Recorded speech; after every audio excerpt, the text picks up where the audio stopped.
From the basement of Lizzie's to the mansion.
Yo, yo, yo. What up, what up, what up, what up, what up? Snap Squad. Let me hear ya. Let me hear you, Snap Squad. What is good? What is up? What's good? It's your boy. It's your boy, MJO Snaps. We back in the lab cooking up another live stream for you. It's Thursday night, January the 15th, 2026. And I hope your week is going well. I hope life is amazing. Can you still say Happy New Year? Or is there a cutoff? I think officially the cutoff is after the first week. You should no longer say Happy New Year. If you're still saying Happy New Year on January 15th, people might look at you a little sideways. People might give you a little crooked eye. People might think you're a little something wrong with you. So don't be out there saying Happy New Year after that first week, all right? That's like an unspoken rule, but we're making it a spoken rule. Life is good on this end. All is blessed as always. And as always, we give all the praise, honor, glory, and thanksgiving to our Lord and Savior, Jesus Christ, for that. And guys, I always like to start every stream by reminding all of you of the incredible, awesome, everlasting joy and peace you can have in your heart when you welcome Jesus into your life. It changed my life radically. It happened to me when I was in college, and my life has just never been better since. Now sure, I get sick. Maybe there's some deals at my company don't go through right. There's a lot of things that can happen in life. That's life. But through it all, all the ups and downs, I can always go back to Jesus and pray and say, I don't know what to do with this situation, but my eyes are on you. And that fills my heart with a peace and a joy that gets me through those tough times, guys. So if you want to experience that, DMs are open, whispers are open. Just shoot me a note, say, hey, what's all this spirituality thing you're talking about over here? Because I'm happy to share my testimony with you and then pray for you that it hits you in the same way it hit me. And if it doesn't hit you in that same way, well, then I guess it's not for you. I don't know what to tell you. I can't force it on you. You have to want to welcome it into your heart, and then you pray on it, and then we let God do the heavy lifting. All right? So I hope that hits you where it needs to hit you. I got a special stream tonight, guys. We're gonna be kind of wrapping up Cyberpunk because I realized that I pretty much have beat the game. The last live stream we pretty much beat the game, but the problem is all throughout the time I was playing the game, I wasn't necessarily following a specific character path. And I'm kind of bummed out by that because I kind of missed the point of the game that you're supposed to stay the path of the character you chose. And that leads you to a certain conclusion of the game. Sorry, what is this song? I don't remember ever liking this song. What is going on here? Y'all gotta get out of here with this shit. Y'all gotta get out. You killing me with that song, dog. It's a little bit better. It's a little bit better. So, what I wanted to do was hop onto YouTube, and I wanted to watch a couple of videos that really break down the different paths of the characters so I can kind of understand more or less where I fucked up. I'm not going to go back and replay the game and do it all over again. I think it's over and done with. But I am curious now, as I kind of feel like I've beaten the game, to kind of understand, all right, how different could the game have been if I had actually chosen a path and stuck to it? Because as I understand it, I chose almost like a vigilante path. But then throughout the course of the game, I also made decisions with certain characters where I was like a good guy. So that just kind of crossed everything up in terms of like what conclusion the game showed me, I guess. I don't know. Let's go find out. So we're going to dive into that. It's going to be a super chill stream. If it's your first time here, thank you for pulling up. I encourage you, if you like what you see, if you're vibing with the stream, hit that follow button, join the Snap Squad, and if you have an Amazon Prime subscription, you can hit that subscribe button and say use my free Amazon Prime, and you can support the stream and hook me up with a subscription. It lets you skip the ads, you get access to emotes, a bunch of stuff. And I'm very grateful to you for that. Also, don't forget, you can use the command on your keyboard there in chat. You could type in cheer 10 or cheer 50 or cheer 100, all one word, and then type a message, and that'll be a way that you can also interact with me. It'll read it on the screen here. All right. So guys, let's switch over to YouTube and let's just start getting into this. I don't know how long I'm gonna be on tonight for. Maybe a couple hours, maybe 3 hours. We'll see. We'll see what the vibe is like, but I want to dive into this a little bit, and I don't want to waste any more time to do it. Let me kill this music for a quick second. And actually go like that. And let's switch over to browser view.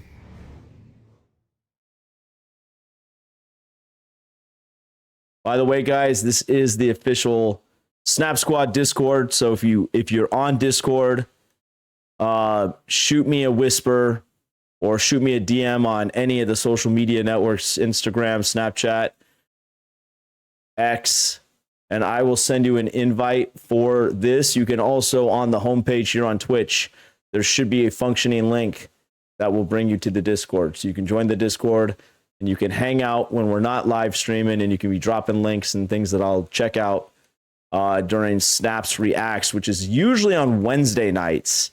I think we're going to keep it to Wednesday nights. And that live stream is primarily me just kind of going through Discord, commenting on all the content you guys upload and share. And I don't look at it ahead of time. So anything you drop on Discord, I prevent myself from looking at it until we get live on the live stream, and then we'll check it out together. So for now, what I want to do is go here. And what I want to do is go here. And now we got some really good videos that we can explore together, okay? So before we just straight up get into the gameplay, let's take a little trip down memory lane. 5 years ago, this game came out. 5 years ago. Let's start with this video right here. They got a lock on us. Engine's been hit. Get us out of here. I'm losing control.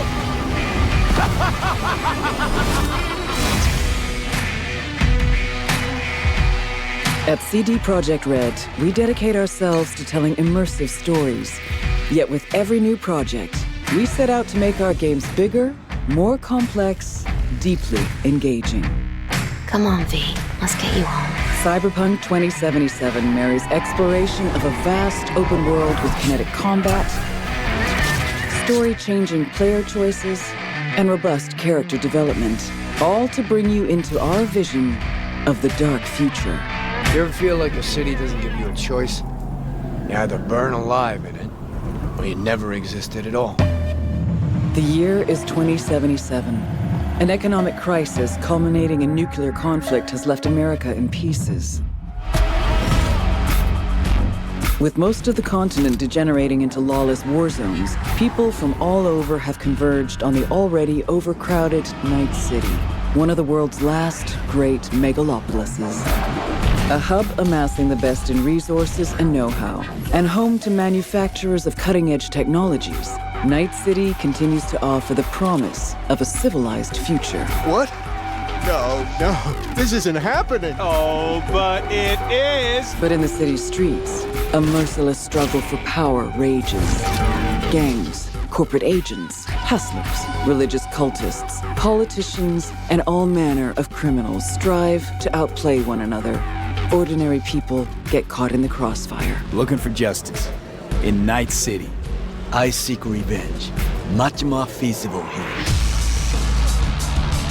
In this world, consumed by never-ending conflict, sometimes only an outsider will get the job done. Elizabeth tells me you have answers for us. I'm all ears. And that's you, an urban mercenary, a cyber-enhanced gun for hire. You seem to understand each other. Take this, too. As a mercenary, you swear no allegiance. You've chosen the outlaw life and trust that your abilities will carry you up Night City's ruthless, underground social ladder. Heart of Night City. That's it right there. To thrive as a merc, you need the right combination of gear, skills, and reputation. Dex had a load to say about you. I hope he wasn't overselling. With the money you earn, you can turn yourself into a living weapon, buying guns and enhancements in the hundreds.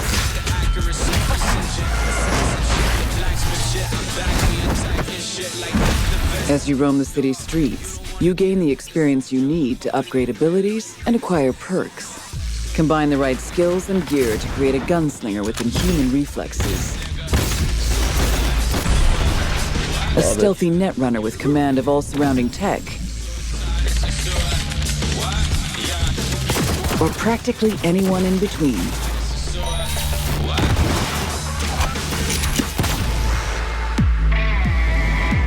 In Cyberpunk 2077, you steal a prototype biochip that can set you up for life. Being filthy rich.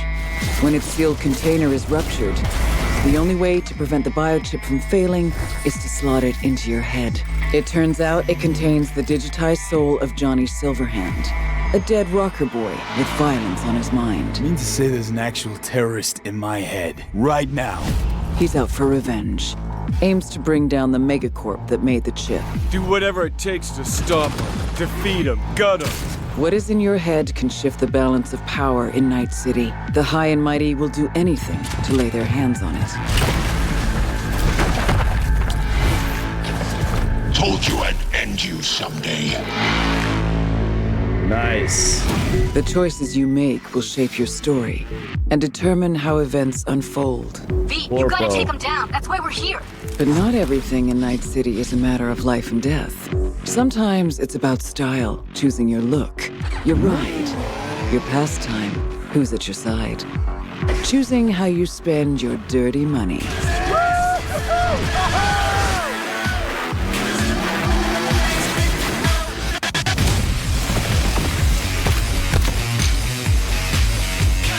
What up, what up?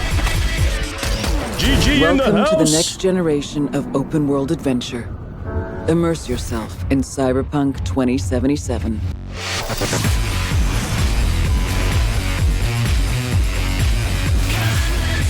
So I just want to, that was 5 years ago that this game came out, guys. Think about that. 5 years ago, 2021, right after the pandemic.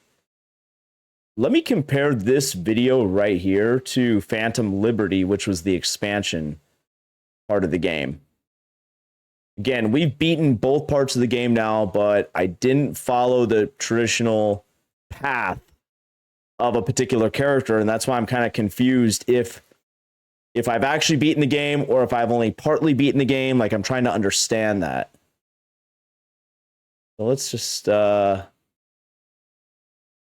I do want to move on to a new game tonight. However, before we do that, I want to understand what we might have missed as the part of this other game. So here we go. Here is Phantom Liberty official cinematic trailer, which came out 2 years ago.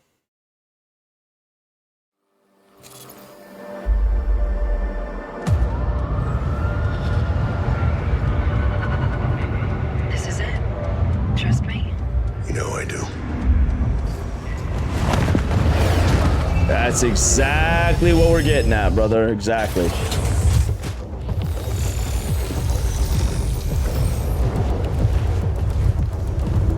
So me, I'm right where you wanted me. Now tell me I'm out of this goddamn town. Nobody on you. I just caught surveillance cams. Adios, Night City. Should be back in the homeland by 2 a.m. Yeah. Look at these graphics. What about you? Get your ticket out yet? I hear the government's sealing a deal. I told you. You're the president's favorite. You're gonna walk out of this on a red carpet. Yeah, sure. Hey, you deserve it. I wouldn't be alive if it wasn't for you. You know what I'm thinking about right now? Tell me. Taco stand back home. First thing I'm gonna do when I get off this train is head right there. I swear those quesadillas come to me in my dreams. Place sure sounds tasty. Yeah. You were the one that took me there in the first place? Yeah. I remember now. Wow. Listen, when this is all over, you gotta take a break, you hear me? Tell me, do you copy?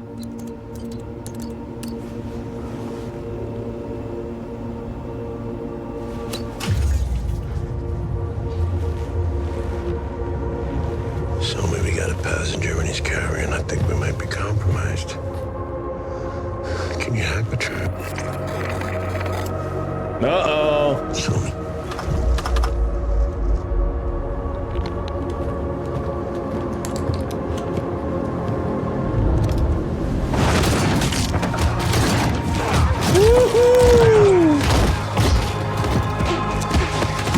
This is like watching a movie.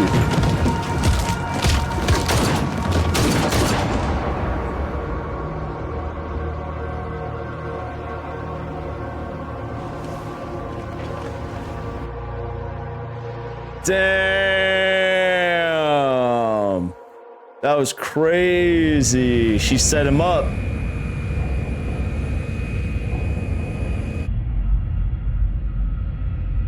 So me, you want a pill? So me. Excuse me, Madam President. Pill? It's going to be a long flight. No, thank you.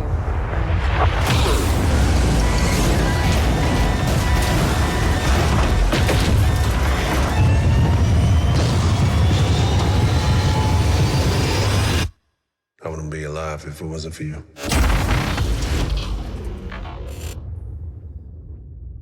Damn. And now that was interesting because he got. Did he get taken out by those guys?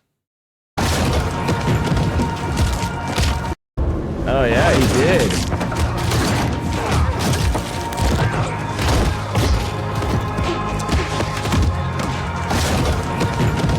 Yeah, he did get taken out. Wow. All right. All right, all right, all right.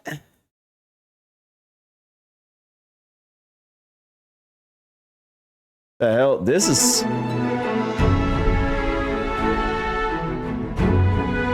DLSS 4.5 update. Welcome back to the channel, guys. Today I'm going to be checking out NVIDIA's new update to the NVIDIA app, which is now at version 11.0.6. This brings some DLSS 4.5 updates. So now when you the high 80s and the 90s, Valentinos are always pretty. This update TAA, so that might even be one I check out. So yeah, what I'm going to do just to demonstrate this is I'm going to go into the game, have the NVIDIA app overlay showing with the model, and I'm going to go from, let's say, performance mode to ultra performance mode to, let's say, balanced or quality. And let's see if the actual model changes on.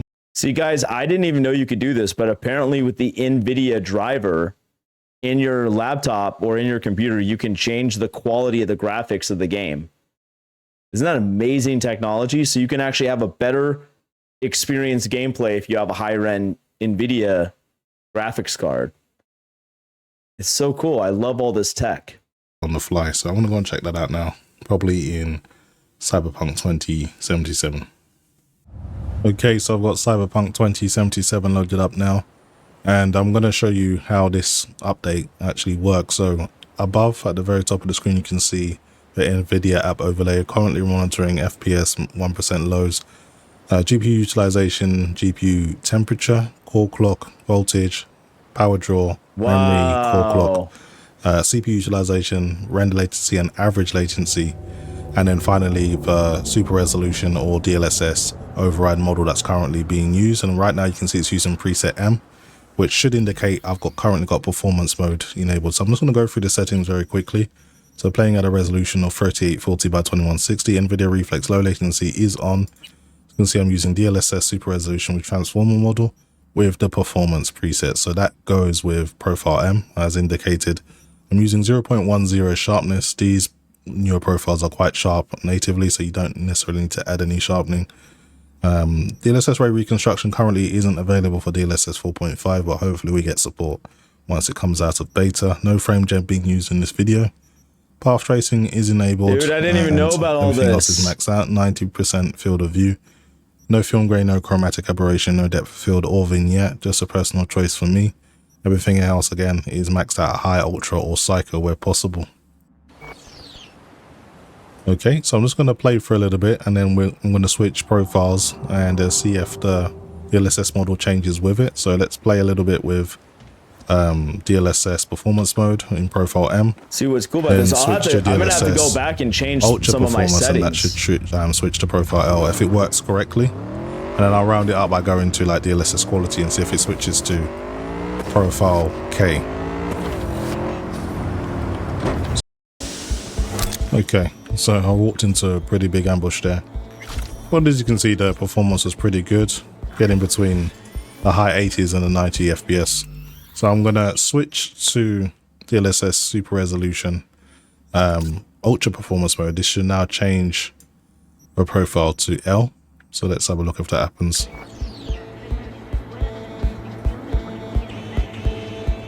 But it says inactive at the moment. And you can see it's saying preset L now, so it's actually changed on the fly. You can see I'm getting over 130 FPS now, and you honestly, you can barely see a degradation in image quality. It almost looks exactly the same. I'm just getting more performance now.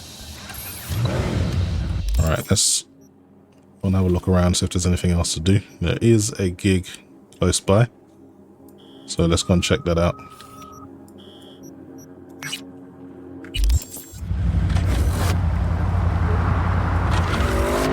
So the reason why this is pretty good is that there really doesn't need to be any user interference anymore. You don't need to really override it yourself. You choose recommended, it will do what's best. Wow. Now if you insist on using something like DLSS quality, DLAA, or maybe balanced, then it will use DLSS 4, the Model K, which will stop you from losing any performance or as much performance as you would have.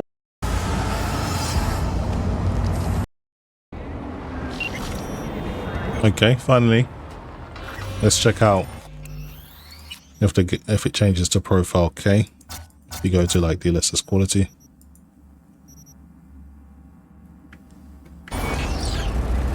yeah, but it really does. But you do take a massive performance hit though. Just holding over 60 barely. Look at the difference. It's way more pixelated. And honestly, I can't say the image quality justifies the performance I've just lost. This is how good DLSS 4.5 looks. But there is an NCPD mission nearby actually, so let's go and do that instead. Get into another shootout. DLSS ray reconstruction support, that would be nice as well. That's pretty much been it for me, guys. Hopefully you've enjoyed the video. Out of here.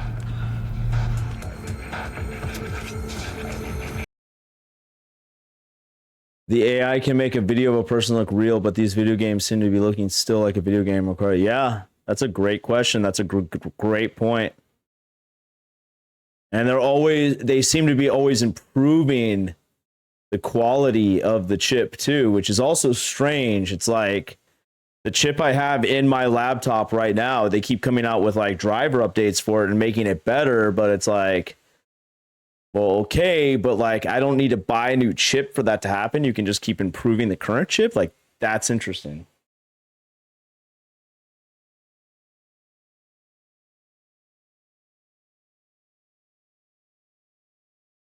So again, I'm not going to spend too much time here, but I'm kind of curious about where I might have taken a wrong turn in terms of, like, they have an entire wiki, 12,000 pages, guys. They have an entire wiki dedicated to this game. It's a massive universe. It's a massive fan base for this game. I am a part of the Discord. Anybody can join the Cyberpunk Discord. There's comic books connected to it. They're talking about making a TV show. They're talking about having a card game connected to it. There's a really big community around this game. Comic books, it's basically like a cyberpunk universe, you could say. So again, the thing that I'm kind of checking out really quickly here, because we've pretty much more or less beat the game now, is just understanding oh,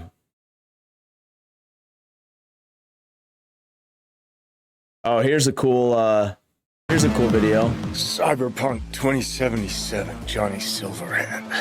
I've had the opportunity to do voiceover a few times. I'd worked on a cartoon. I had done some documentaries. I'd never done this much. You know you don't gotta speak out loud to talk to me. And I've processed some shit. Changed my mind. Don't want you dead anymore. And got to play a character in so many kind of different ways because of different paths or threads or choices. So you almost get to play one moment, say you have a decision. Would you take a bullet for it? With 3 different behavioral attitudes. So that was fun. Johnny's either a dick, or he's happy, or he's trying to convince. Know why? Because you've always been a fucking pussy, Carrie. So it's been fun, and that was kind of what I was interested in. You know, the different options that the game could play. You know, playing the same person, but with different versions of them. Motion capture, baby. Johnny Silverhand. So one of the first elements that I was involved in with the game was motion capture. I've done a fair bit of motion capture. I did it with in the Matrix films. So to start doing the motion capture for Johnny, it was all very familiar to me. The only difference, I think, technologically was how close they were going to real-time review.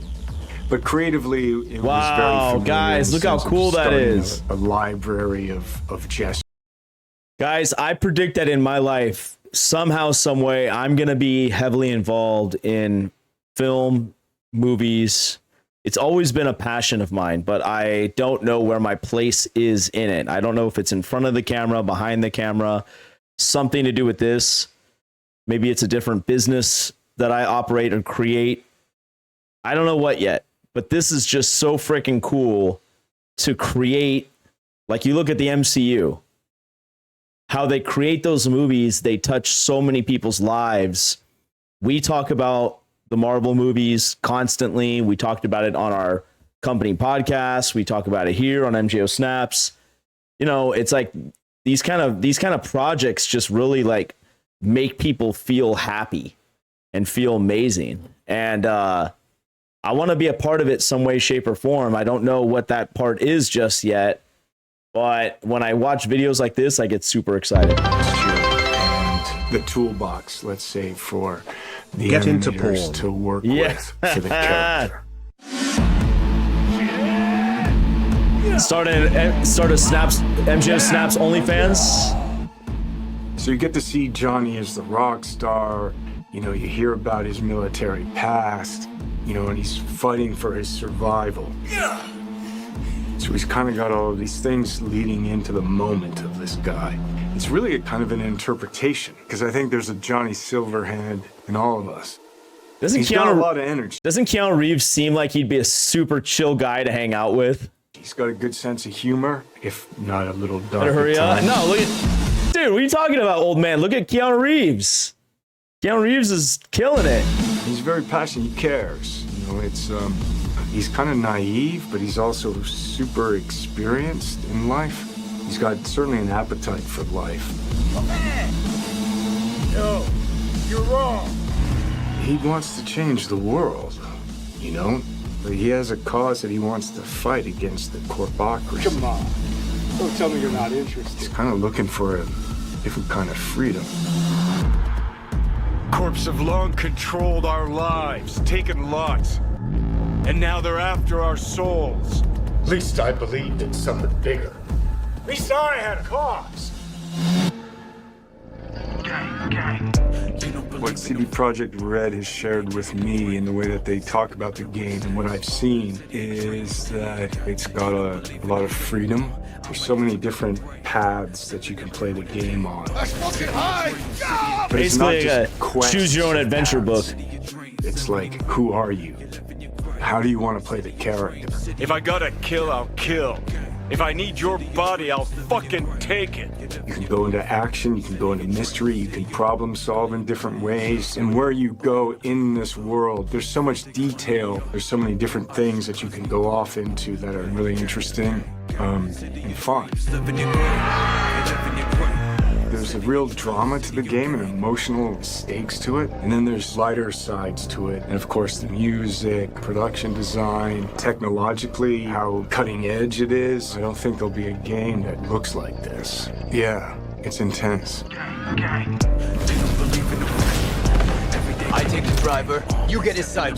Dude, that's why this game has such a cult. That's why this game has such a huge community following. Bye-bye. Night City has its own kind of levels to it, and I think Dogtown is kind of going down to a darker place. It's dystopian. It has a tension to it, and this undercurrent of kind of violence, you know, like Keanu's girlfriend, is she hot? You know, can I swear? Yeah. Shit's gone down in Dogtown. Oh, I like that tagline. Yeah, and it's just, you know, I mean, hopefully it'll be fun for people to play there. It's hard to believe that there's an underbelly to the underbelly that is Night City, right? Yeah, I'm a little scared. Wow. But in a good way. No, it's a good way. I mean, we're all kind of hey man, if he's happy, we're all moths to the flame. I ain't judging. If he's happy, he's happy. Flame. But it does well, feel like he could probably get like a pretty banging chick. The confident. Yeah, Visa Survivor. Exactly. Oh yeah. You know. And we just saw a tour of Dogtown too, so we got a little bit of that ambiance, and we can see what the environment is like. People are getting beat up. It's not good. It's not the friendliest place to be. You gotta be prepared for it, truly. Yeah. But in our tour, we also hear a recording from a Colonel Kurt Hansen. Who's this guy? Because he seems pretty dangerous too. Yeah. That guy. No, I'm sorry. I can't say that. My inner Johnny came out. I think that's good. You know, we know the tone now. Yeah. Well, I mean, he's ex-military, military too. Ruthless, power, hungry, manipulative, and Johnny doesn't like him. I could see that. I mean, Night City in general is the kind of place that breeds that kind of character. Yeah. Let's take a step back. Let's talk about Johnny as a person instead of this horrible person known as Colonel Kurt Hansen. I don't know about this guy, but people like Johnny, and I think it's interesting because we know him to be opinionated. He's radical. We've seen that in Cyberpunk 2077 in the Man campaign, but as we get to know him, he's got a sensitive side too. He can actually be quite caring. Oh, that's what makes it so much fun. It's so funny how they do these interviews as if all of this is like real life. That's the one funny thing to me about gaming in general is like I enjoy it as a relaxation thing, but I would never, you know, make it my life mission, my life thing. I just do it because I enjoy hanging out here on Twitch and I like playing the game. It's like kind of gets my mind off shit. It's relaxing. But some of these people go so hardcore into the game. It's almost like they feel like they're living the game in real life. And maybe some of the crazier ones actually try to act this shit out in real life. And then that's when you see all this chaos going down the streets. You know, people think they're fucking Johnny Silverhand or some bullshit. But I mean, they're doing an interview. They got to hype it up. I get it. It's fine. But it's just kind of funny to me, that aspect of it. Let me check one other thing here. So again, if you guys do like the game, there is an entire wiki for it. Massive wiki, like goes fucking so deep. But the thing, there was a video I saw that I wanted to see, which was this one right here. What life path should you pick? So gameplay. Let me give you the.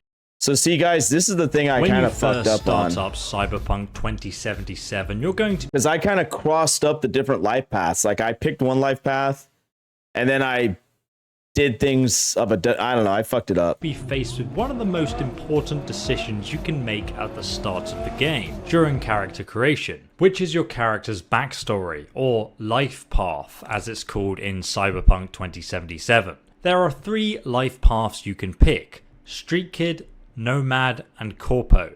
Each one will start you off in a completely different location in the opening prologue quest of the game. So essentially you'll have a different start to the game depending on your choice here. Interesting. Ultimately though, all 3 starting prologues all conclude with you starting at square one in essentially the same place in Night City, but the life path system goes much further than just where you start the game. In fact, it's going to have an effect through your entire playthrough of Cyberpunk 2077, and it can even change during it. So before we get into the details about how this will affect the gameplay, I wish I'd watched this video before I started playing. Each life path choice. Damn it. Starting out with the Corpo lifestyle. Few people leave the corporate world with their lives, and fewer still with their soul intact. You've been there, you've bent the rules, and you've exploited secrets. In the corporate lifestyle, information is king since it can be weaponized, and there is no such thing as fair game, only winners and losers. Now the first thing you're going to notice when playing as a corpo, when you meet people from the corporate background, you're actually going to know the game they're playing because you've been there, you've done that. So you'll be at a big advantage. There's going to be many opportunities you'll have to call them out on their BS through unique dialogue opportunities. There's even a confirmed secret romance option which wouldn't be available if you hadn't chosen this option. And without spoiling anything, you may find that your backstory impacts your relationship with Johnny Silverhand, so you may have a harder time gaining his trust. Next we have the Nomads. The Nomads hail from the Badlands, which is basically an area surrounding Night City that's just a complete barren wasteland. To survive, the Nomads See, fuck, I should have chosen the Corpo path. That would have been sick. Form tribes that live in their. You may find that your backstory impacts your relationship with Johnny Silverhand, so you may have a harder time gaining his trust. Next we have the Nomads. The Nomads hail from the Badlands, which is basically an area surrounding Night City that's just a complete barren wasteland.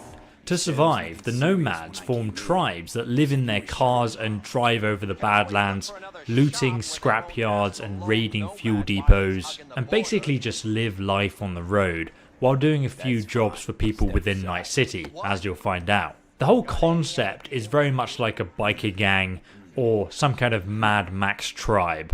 While the Nomads might be at the bottom of the economic society, they're all about integrity, family, and a life of freedom, living life on the road. So their relationships mean a lot to them. If you pick this life path, you'll find yourself at an advantage in the Badlands around Night City. You're going to get some unique dialogue options and opportunities through them, and you'll also find that you're going to be a lot more trustworthy because you grew up there and you know what that life is like, as opposed to if you had like a corporate background and you go into the Badlands and you try and make some friends, you're going to have a lot harder time. Lastly, we have the Street Kid. This is kind of like the middle ground. Grew up in Night City as a low-class I think this is the path I chose. Born into the absolute gutters of the city. Now, street kids obviously are street smart, coming from their low-class middle families and the struggles that entails. They're considered rogues of the inner city and do whatever they can to survive. So you're going to be well connected with all of the people in Night City and especially be able to handle yourself with gang members, because many street kids actually grow up and become gang members. But just how exactly will your choice here affect your gameplay in Cyberpunk? Firstly, your character, as I said, will have advantages depending on which faction they're speaking to based on your character's life path. A street kid, for example, will find it easier to interact with gang members since you were born and raised in these back alleys and you know them like the back of your hand. You'll be able to call out people trying to scam you and so on, while a corpo will have an advantage when interacting with corporate characters. Secondly, as I mentioned before, the devs have mentioned that there are possible romance stories that you can only follow if you have the right backstory, or you'll make it easier for yourself. Otherwise, they won't actually even appear as an option. Now, we know one of these lies in the corporate lifestyle, but I cannot speak for the rest or even if there are any in those other areas, but knowing CD Projekt Red, I'm sure there will be. Thirdly, as I said, it will affect where you start the game. Now, this isn't going to give you any huge advantage or disadvantage. At the end, it's really just done for flavor of the opening prologue to give you an idea of where you came from, who you are, and without spoiling any of the backstory or what actually happens. No matter which prologue you choose, you're going to end up in the same place in Night City, starting out at square one, with a lot of issues. Fourthly, rather interestingly, your apartment will actually change based on your life path to kind of represent your character and what they're like, based on how you play Cyberpunk 2077 over the course of the game. You can choose to side with gangs or betray them to the corporate overlords, and it's really up to you who you make friends with and who you don't, and who you backstab and who you don't, and so on. And rather interestingly, your apartment will actually also change based on your life path and the decisions you make throughout the story. It's going to constantly change as the game progresses. So that's going to be a cool sort of little Easter egg to keep an eye on as we play through this game. So that is basically the summary of the backstories and the effect they're going to have on the gameplay. Obviously, the different gangs and factions you befriend and so on are going to lead to you getting access to better weapons and gear of those certain factions. So do bear that in mind when selecting a certain backstory. If you kind of like a certain style that backstory is going for, you're going to be able to access the weapons from that area a little bit easier. And obviously, if Cyberpunk 2077 is a game that interests you and you want to find more out about the lore and backstory of the game, please go ahead and subscribe to the channel, because I'll be making lots more Cyberpunk content right here. Thanks for watching, and if you have any questions about the... Damn it, I wish I'd done a better job of like following the specific life paths. Let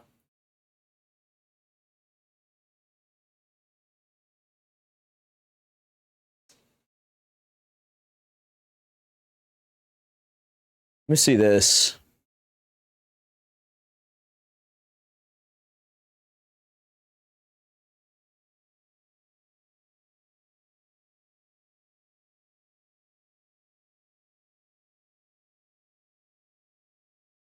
Do life paths matter?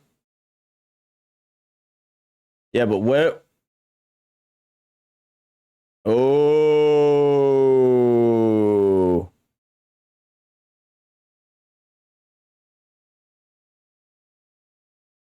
Dude, this is the part about gaming I love. You can like kind of do all this research ahead of time.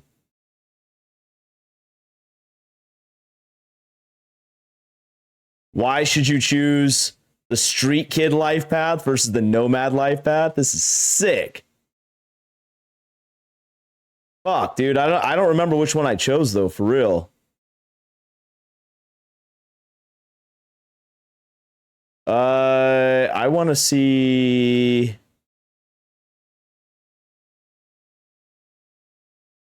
the Phantom Liberty ending right here.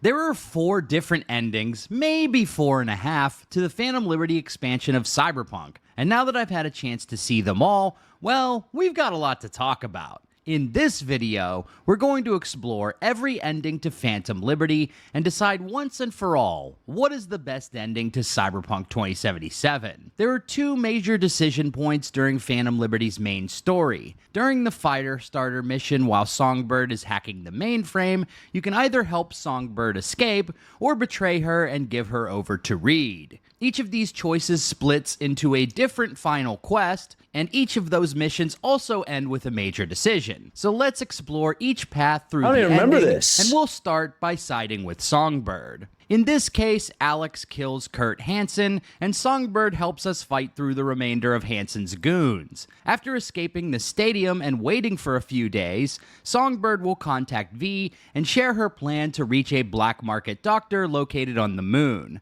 This quest sees us infiltrating the Night City spaceport and trying to sneak Somi through security. But of course, Reed and Myers crash the party with a bunch of NUSA soldiers, and we'll have to fight our way through all of them to clear out the tram station. On the shuttle ride over to the spaceship, to Songbird's final destination, she reveals that, surprise, surprise, she's betrayed us as well. Who could have possibly seen that coming? I'll admit, I was kinda down bad for Songbird, so I really wanted to believe that she would help us out. But this chick was basically a walking red flag the entire time. She betrayed Reed, she betrayed Myers, she betrayed Hansen, so did we really expect that she wouldn't backstab us as well? Basically, the cure that she was securing was single use only, so Songbird was always going to take the only dose, so to speak, and leave us out to dry. At this point, you can either carry Songbird to the space shuttle, or call Reed and hand her over to the feds. If you decide to take Songbird to the shuttle, you'll discover that Reed is already waiting for us. There is no way to talk Reed down during this conversation. The only way forward is to either hand over Songbird or shoot Reed. Every other outcome leads to Reed flatlining you. If we kill Reed and put Songbird on the shuttle, then we're basically back at square one. V gets no cure, and we're left to explore our options inside I didn't even see this. If we hand Songbird over, then Reed will promise to hook us up with NUSA doctors who can perform a surgery to remove the relic safely. And this ending is substantially different than all the others, so we'll touch on that later in the video. We can also hand Songbird over to Reed and take nothing in return. This is kind of a hybrid between the one where we put Songbird on the shuttle and the one where we help Reed bring her into the NUSA, which is why I say there are 4.5 endings to Phantom Liberty. But let's roll back. Damn, I don't remember seeing, I didn't choose that path at all. I didn't see any of that. back the clock to the Firestarter mission and see what happens when we betray Songbird in the stadium. This path leads basically to the bad endings of the DLC in my opinion. For starters, Songbird detects our betrayal and goes absolutely batshit, utilizing the Black Wall to blast her way out of the stadium and slip our grasp. This also tips off Hansen that something's wrong, and he kills Alex up in the skybox. And this time when we're escaping the stadium, Hansen catches us and kicks off the most annoying boss fight in the entire game. There are two phases to this shindig.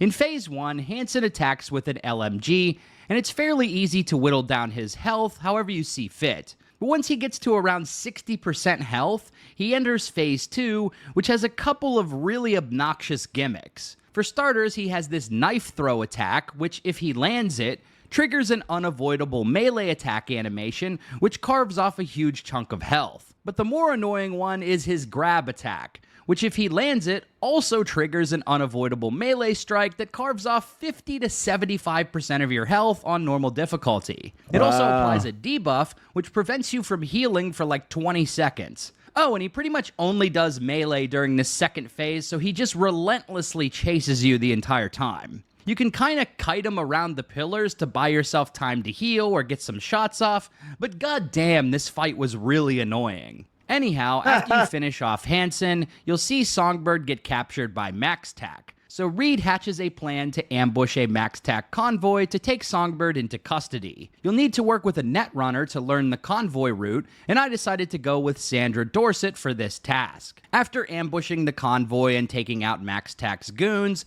Songbird will unsurprisingly give you the slip and tear through the neighborhood, landing herself inside the Sinoshore mainframe facility. Oh, and wait, I think this next mission is going to be very divisive. I saw this. Convoy to take Songbird into custody. You'll need to work with a netrunner to learn the convoy route, and I decided to go with Sandra Dorset for this task. After ambushing the convoy and taking out MaxTac's goons, Songbird will unsurprisingly give you the slip and tear through the neighborhood, landing herself inside the Sinoshore mainframe facility. And I think this next mission is going to be very divisive amongst the fan base. It's basically a survival horror mission where all of your usual combat abilities are rendered completely useless for an arbitrary reason. You have to play hide and go seek with a giant killer robot, and if you're discovered, it's instant death. I'm not a fan of horror games, and this part was super stressful, to be honest. I commend CDPR for trying something new with this mission, but I absolutely hated it.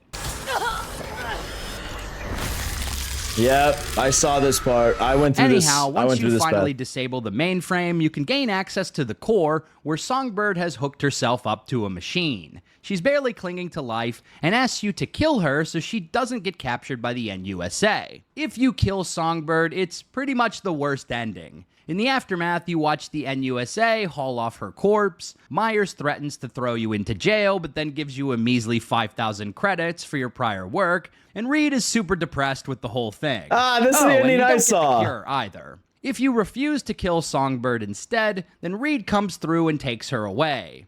And credits for your prior work, and Reed is super depressed with the whole thing. Oh, and you don't get the cure either. If you refuse to kill Songbird instead... This is the ending I chose. Fuck. I basically chose the worst ending.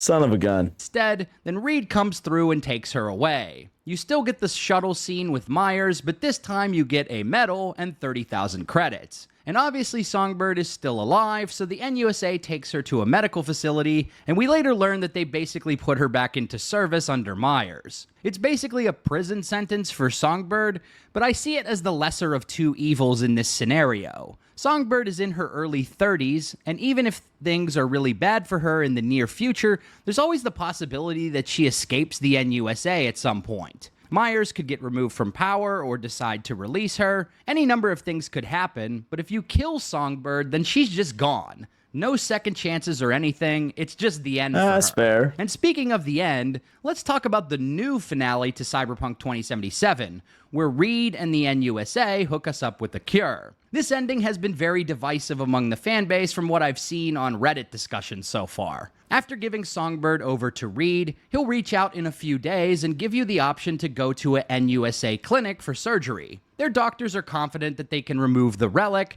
but not without destroying it in the process, which means Johnny will get wiped with this surgery. You'll head back up to the roof of Misty's and talk things over with Johnny, and you can either ignore Reed's help and pursue one of the endings from the base game, or call Reed and have him order a shuttle to the clinic. Taking the shuttle leads to a really sad final conversation with Johnny on the shuttle ride over. After playing Cyberpunk for the past 3 years, I've grown attached to Johnny's character, so I felt really bad taking this outcome. And interestingly, it plays the same song from Jackie's final moments in the car at the end of the heist, which I thought was a nice touch.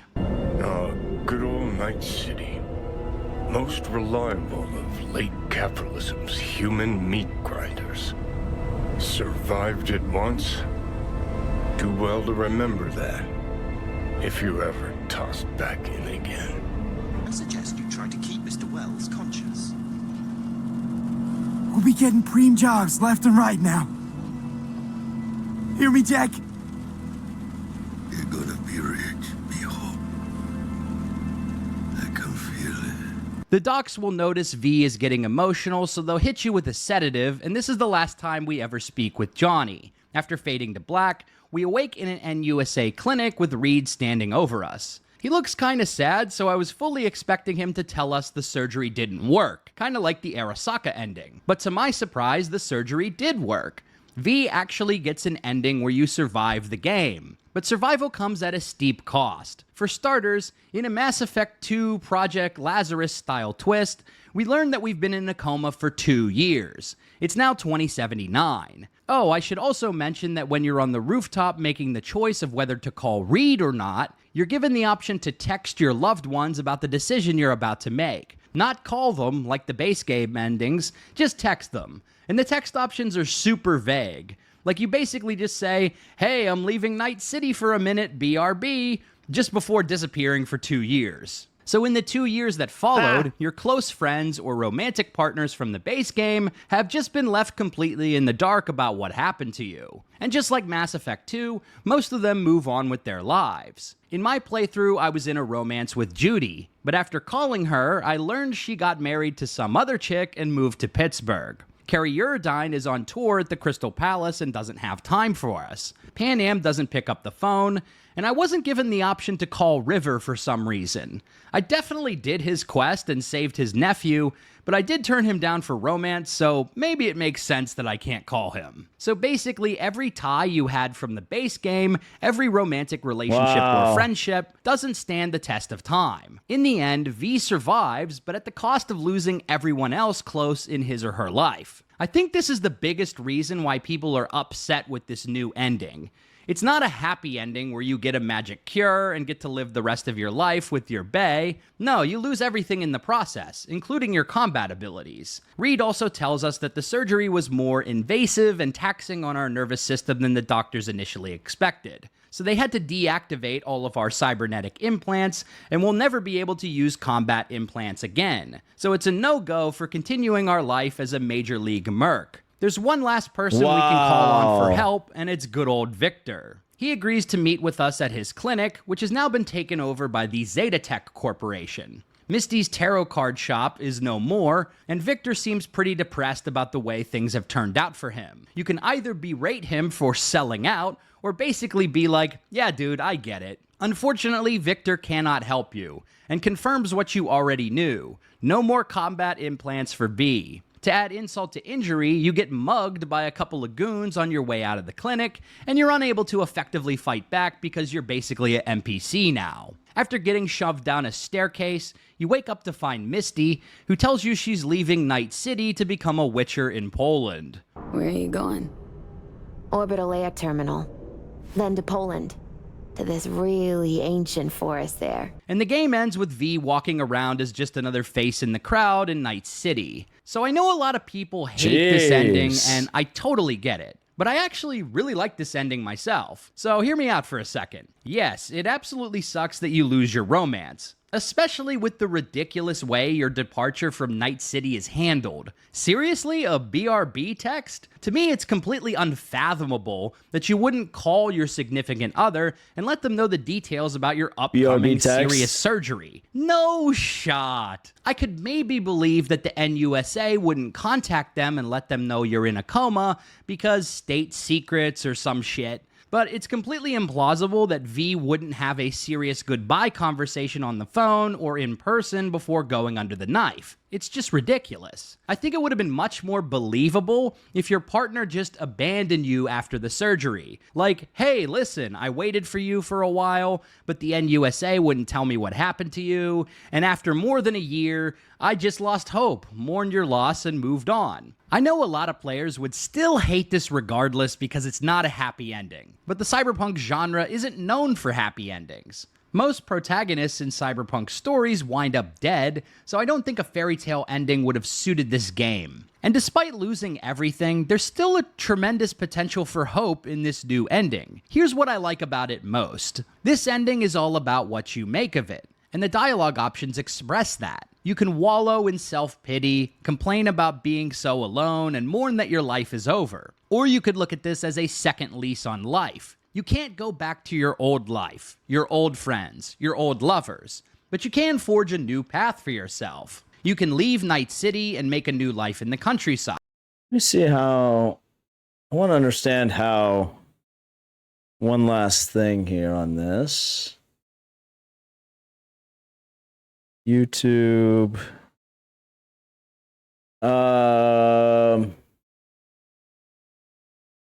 How does Phantom Liberty ending combine with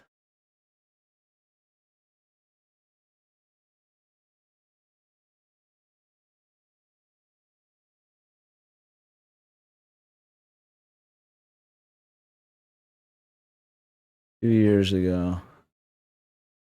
I know you must have a million questions buzzing around in your head. One burning question on everyone's mind is whether this DLC will change the game's ending. Well, let me break it down for you. If you're thinking that Phantom Liberty will automatically alter the game's ending just by playing through it, then I'm afraid you'll be disappointed. However, if you're wondering if the DLC offers an additional ending on top of the ones already included in the base game, then hold on to your seat because the answer is yes. According to Gabe Amatangelo, the game director of Phantom Liberty, there will be a new ending option waiting for you within the DLC itself. In an interview, Amatangelo revealed that depending on the decisions you make throughout the DLC, you'll have the opportunity to unlock a special sixth ending for the main Cyberpunk 2077 storyline. This new conclusion is tied to the relationships, characters, and situations you encounter in the DLC. Naturally, the confirmation of a new ending has sent the gaming community into a frenzy of speculation. Everyone is dying to know what surprises await them. However, to truly savor the experience, it might be best to avoid social media until you've had the chance to discover this new ending for yourself. After all, there's nothing quite like going into a story blind and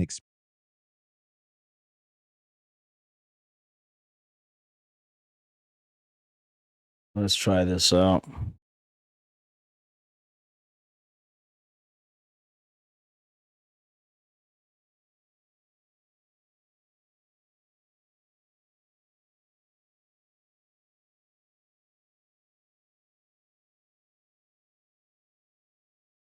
In this video, we're gonna settle the debate once and for all. What is the best ending to Cyberpunk 2077? What's up, everyone? Big Dan here. I make videos about RPGs, and today we're going to rank every ending in Cyberpunk 2077. This will be the ultimate rankings list, which I'm sure everyone will agree with, and no one will have a problem with at all. So without further ado, let's buckle up, grab some iced coffee, and dive into the video.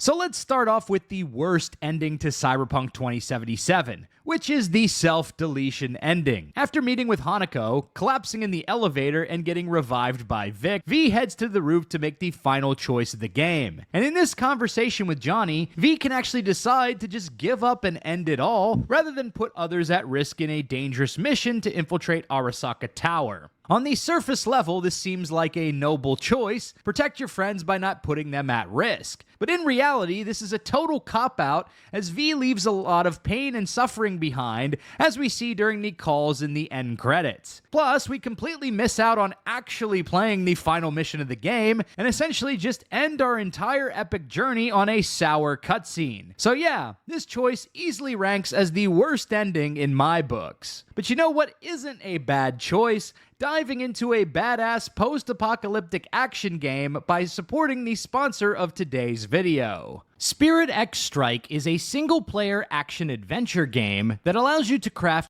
$12. If you want to check out Spirit X Strike for yourself, then click on my link in the description. Guys, little promotional bit.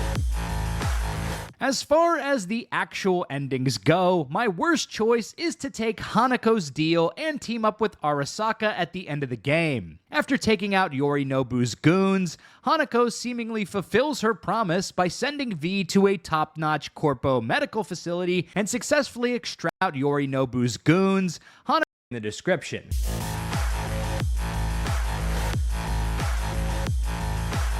As far as the actual endings go, my worst choice is to take Hanako's deal and team up with Arasaka at the end of the game. After taking out Yorinobu's goons, Hanako seemingly fulfills her promise by sending V to a top-notch corpo medical facility and successfully extracting the relic from your head. But at this point, it becomes clear that Hanako sold us out and turned us into a corporate lab rat, as we get an endless string of experiments performed on us. CDPR really hammered home how awful this choice was by torturing us with a repetitive series of mini-games that feel like they take an eternity to complete. One of the most haunting aspects of this ending is the nightmares that V has about Jackie and Johnny, both of whom died at the hands of Arasaka, hammering home that we betrayed everyone we cared about along the way for a chance to save ourselves. And the worst part is that selling out doesn't even pay off in the end, as the corpos are unable to successfully save V's life. Arasaka managed to extract the relic, but V's brain was scrambled worse than iDubbbz after Creator Clash, so the docs predict V will die in a matter of months. Eventually, either Anders Hellman or Takamura will present V with a final choice. Sign a contract to get converted into an engram and ingested into Mikoshi, or pack your bags and return to Earth. Selling your soul to Arasaka is the worst version of this ending. Sure, you will live on as a digitized construct, but you'll forever be in the prison of Mikoshi as the property of Arasaka. We already see what that did to my homeboy Jackie. It's a fate worse than death. Telling Arasaka to shove it is the more satisfying version of this ending here, especially if we're talking to Anders Hellman. But overall, regardless of whether you return to Earth or end up in Mikoshi, siding with Arasaka is the worst mainline ending in Cyberpunk 2077. You betray those you care about, Johnny gets data wiped, and V still winds up dead regardless. A truly cursed ending. Wow. I didn't take that ending. If you ally with the Aldecaldos or storm Arasaka Tower with Johnny and Rogue, you'll eventually break into Mikoshi and queue up Alt Cunningham to save your life. Alt successfully separates Johnny's engram from V, but these efforts are also in vain, as Alt breaks the news that V will still die. So at this point, you have to make a choice. Return to your own body and let Johnny get merged with Alt, or let Johnny take over V's body. Since V is doomed anyway, you may be tempted to give Johnny a second chance at life. The question is, does Johnny deserve this chance? In Act 3, Johnny begins to try and make amends with people he hurt over the years, Rogue, Carrie, Alt, and even V. And in this ending, he genuinely does show some signs of being a changed man, as we see him selflessly help out an aspiring rocker boy before skipping out of Night City. But I don't know, man. Something just seems wrong about letting Silverhand skinwalk my character, especially considering he just leaves all the characters you connected with in the dust. Pan Am in particular is molding and crashing out during this ending. Believe me when I say I'm going to find you, you psychopath, wherever you're hiding. And when I do, I'm gonna rip V out of your head. Also, this ending is much darker if you have a bad relationship with Johnny, as he can non-consensually snatch V's body at the end of the game. At the end of the day, the Temperance ending ranks near the bottom of my list. Wow. I love a good redemption arc, but not like this.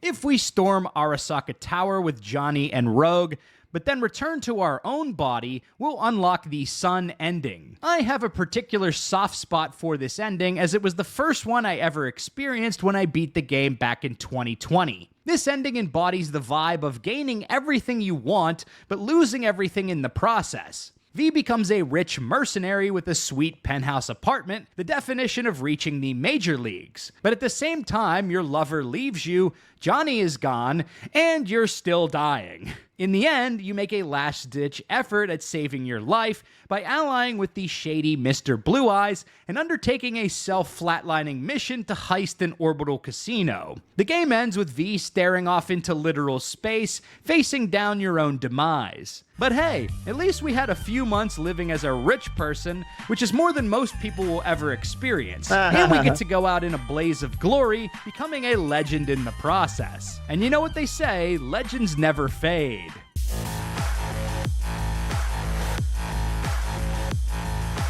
The secret ending to Cyberpunk 2077 is essentially the Giga Chad version of the Sun ending. If you chose the correct dialogue options with Johnny after finding his grave in the Badlands, and you wait 5 minutes without picking a choice on the roof, then Silverhand offers an alternate approach to storming Arasaka Tower. This unlocks a solo adventure where V walks into the front door of Arasaka Tower and has to take out some of the tankiest enemies in the game before reaching Mikoshi. The kicker with this ending is if you die, you go straight to credits, and the game essentially treats this as the self-deletion ending in this case. But if you manage to survive, you'll get the same ending choices you did with the other Alt Cunningham endings. Either return to your own body, or give it to Johnny. If you do return to your own body here, you'll still go on the casino mission for Mr. Blue Eyes, but this time Rogue will still be alive and you can talk to her at the afterlife. So just for that alone, I gotta rank this higher than the Sun ending. Overall, it's a badass ending to the game,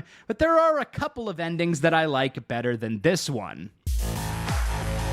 Wow, I love this. This is great. I debated putting this at the top of my list, but ultimately went with my gut and put it at number 2. The Star ending is unlocked if we storm Arasaka Tower with the help of the Aldecaldos, and then return to our own body after separating from Johnny inside Mikoshi. V still dies in this ending, but you'll get to live the last few months of your life as a free nomad surrounded by people who care about you. And what's stronger in this world than the bonds of family, love, and friendship? This ending is especially keno if you romanced Pan Am, but even some of your other romance options will join you on your exodus from Night City. It's a hopeful ending that captures the spirit of freedom and acceptance. Sure, we cannot save our life in the end, but we get to end things on our own terms and spend our final days with people we care about and who care about us. It's the closest thing we can get to a happy ending in Cyberpunk 2077, All right, I chose and it's this why ending. a lot of players rank this as their favorite ending. Dude, where's the one with Phantom Liberty, though?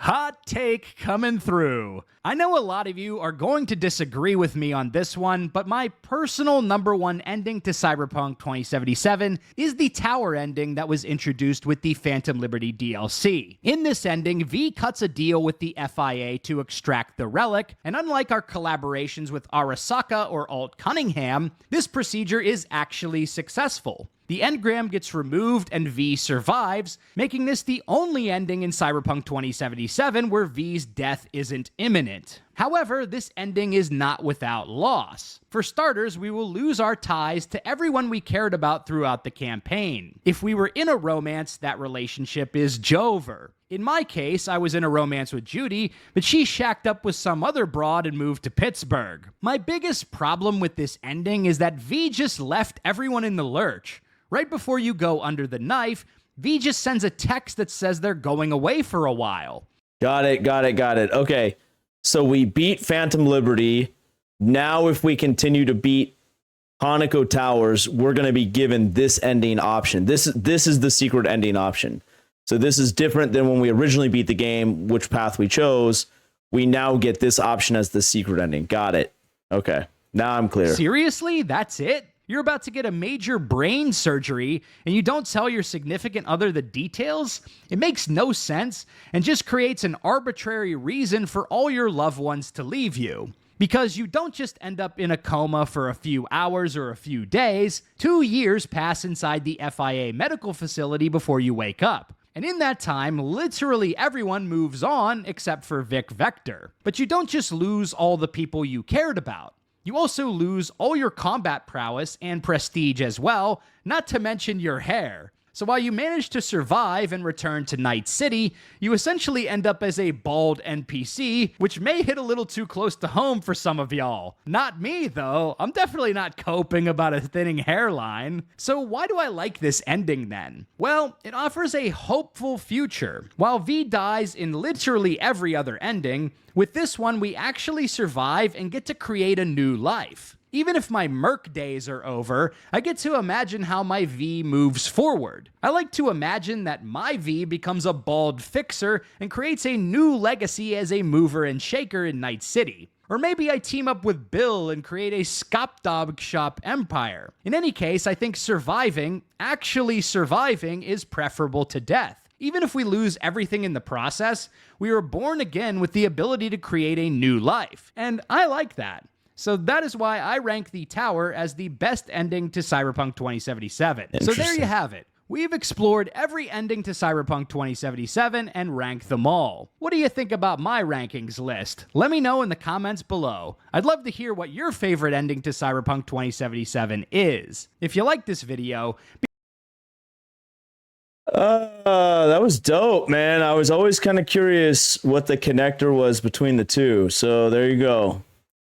We didn't really follow a particular path, life path. Like I kind of blended different life paths together. And on top of it, now I'm crystal clear that we have in fact beat 2077. We beat that game with the original path where we link up with Pan Am, and we beat Phantom Liberty, where we give over dead Songbird to the NUSA, and they give us $5,000 credit for doing that. But as a result, Reed kind of just like sulks and doesn't do anything. So, interesting, very interesting that we did that. Very cool. Guys, let me use the restroom real quick and get some more coffee, and then we're going to game for a little bit.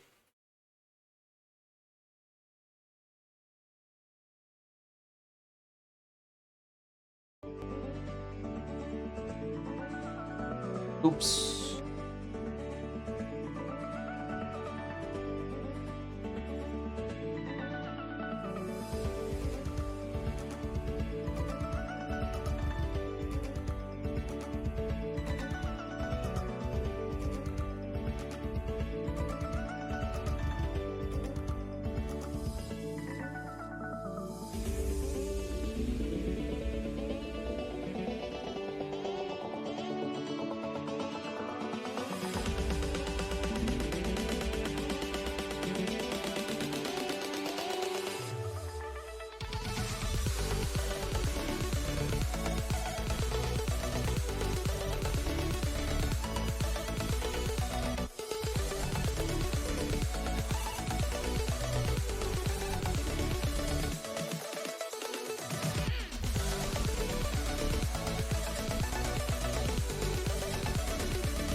Yeah, dude, the only regret I have is I didn't fucking pay more attention to the life paths choices.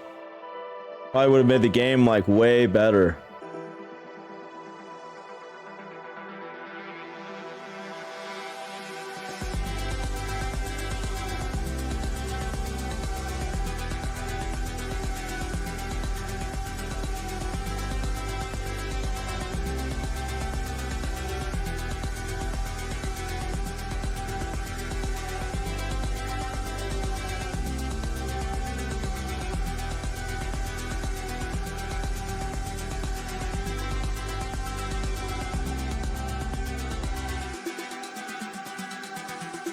Test of a person's true value. Death. Facing it, staring it down. Johnny! I got you.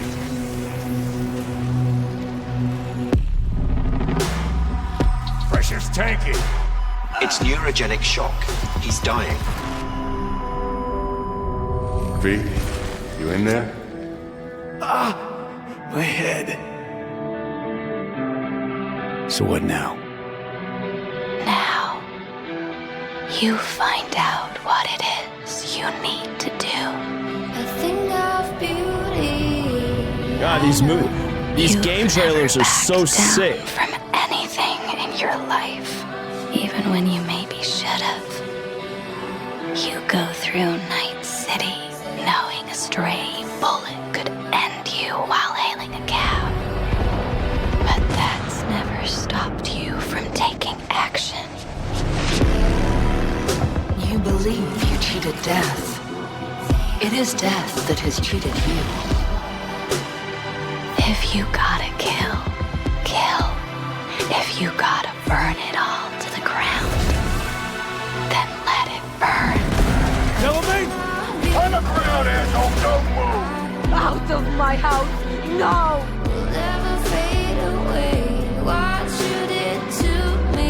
It's like a movie. It's like watching a movie, guys. It's sick.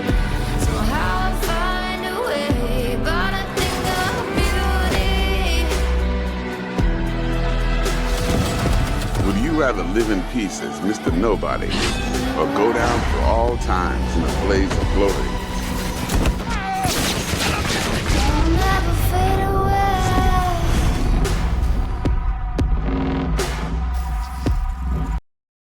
Is there a way I can tell?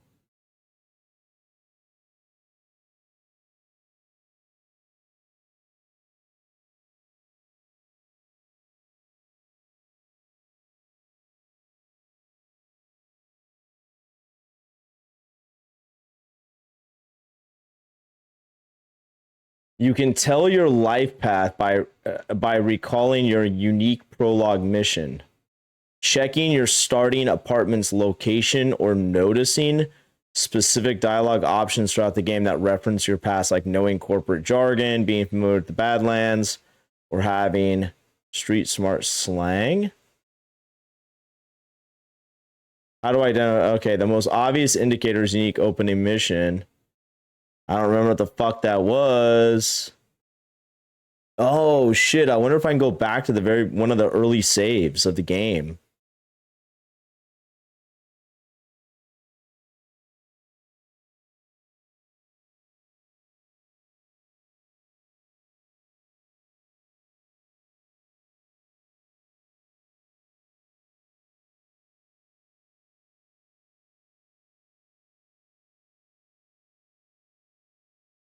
Your starting apartment, Aldecado Camp for Nomad, Corpo Plaza for Corpo, Hayward for a street kid. I think that's what I got, is Hayward.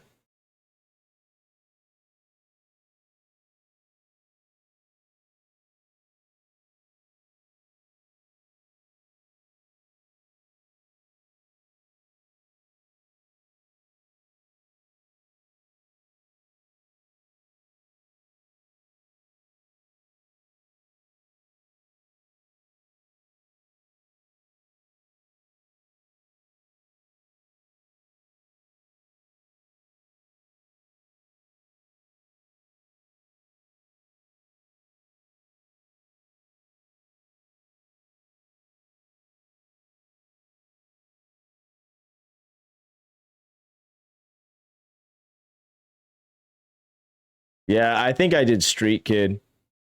Let's see if we can find out.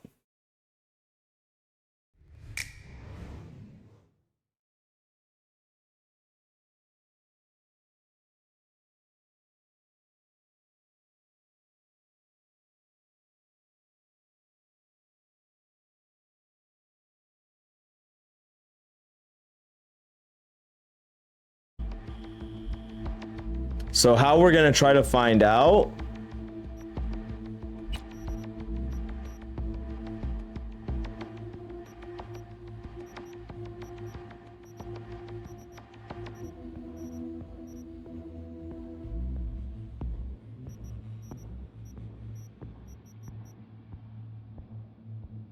Wow, this is interesting.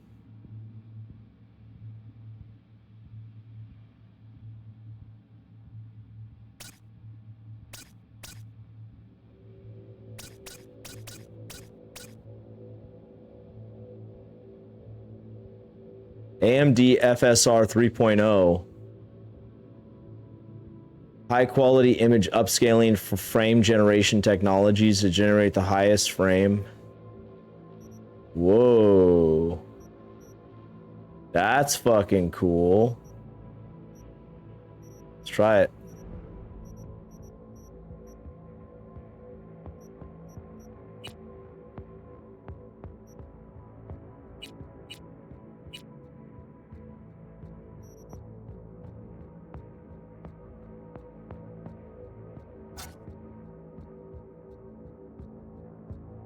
I don't know how, I don't know what's gonna happen. I don't know if my computer's gonna slow down. We'll see. Maybe I should do one thing at a time. Let's see. Do one thing at a time.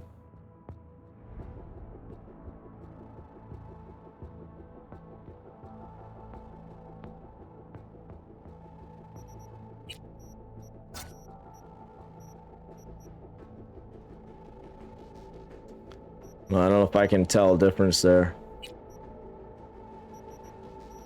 So if we go, can you guys see a difference? Ooh, this actually looks blurry down here. Let's turn that back off.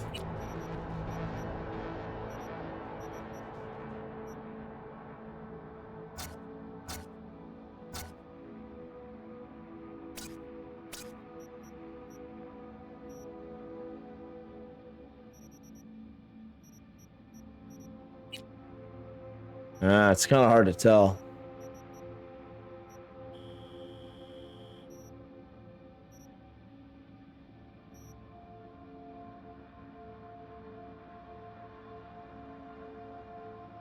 Whoa, guys, look at this. Corpo level. I chose Corpo.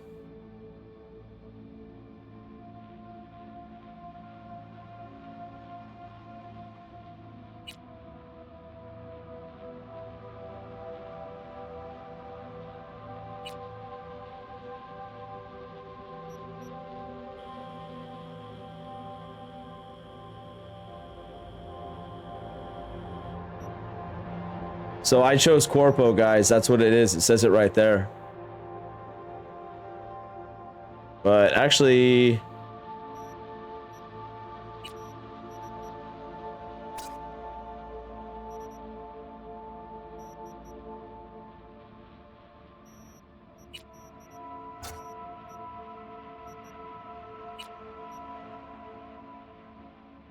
let's...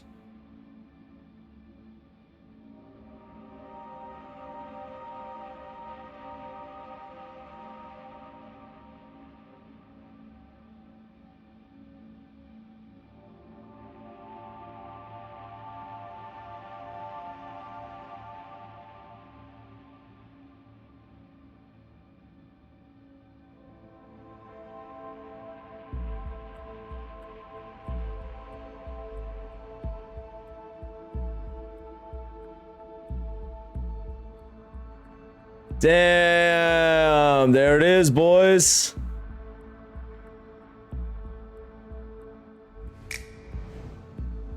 There it is. When you view a saved game, each file displays the information, including the selected life path. So I chose Corpo, and that's why every single save game says Corpo. Got it. Got it. Hours played, character level, location where the game was saved, date and time the save was created. So that's how I could create different playthroughs. If I wanted to do a Nomad playthrough, I could do that. If I wanted to do a Street Kid playthrough, I could do that. So I did a Corpo playthrough, but I did not always choose the Corpo response. That's where I fucked up. I kind of low-key wish I had done that. Now I wonder what happens. Let's see what happens if I load a very old saved.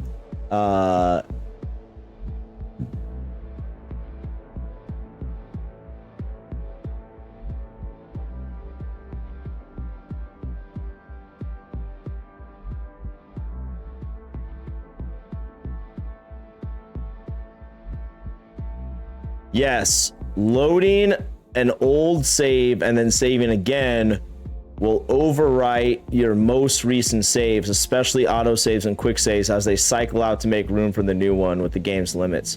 So always make a unique manual save. Example, my current game, before loading an old one, if you want to preserve your main progress. Manual saves get a new numbered slot and don't get automatically deleted like an auto saves do. Ah, interesting.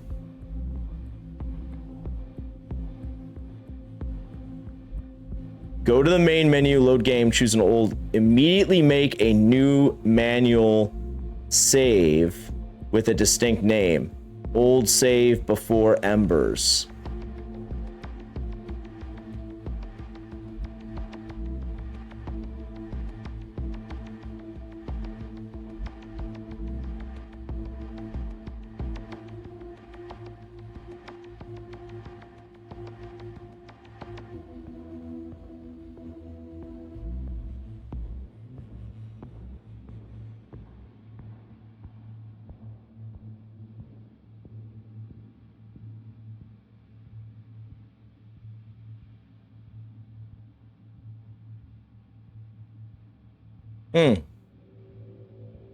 Okay.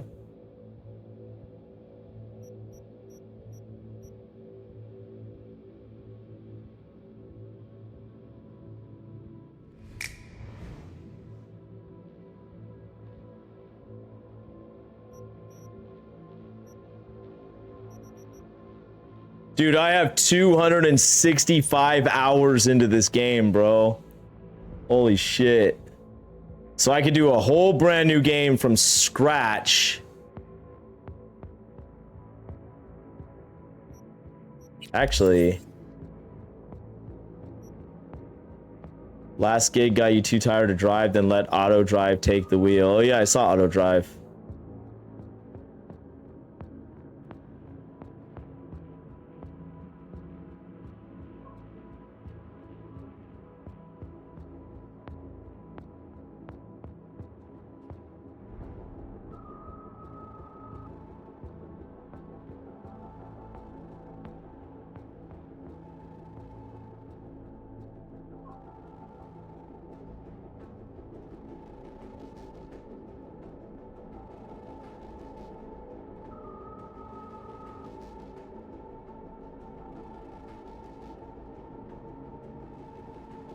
Yeah.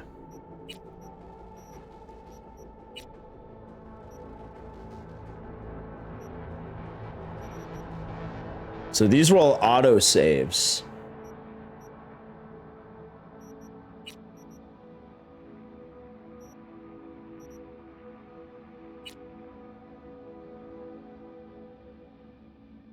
Hello, Night City.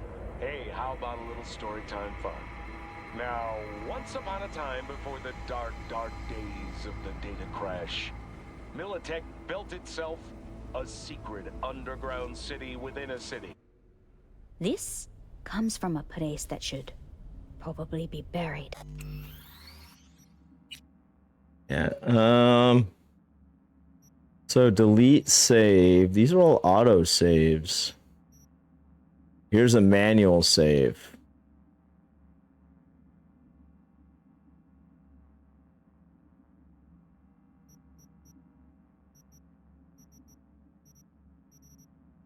Manual save, manual save.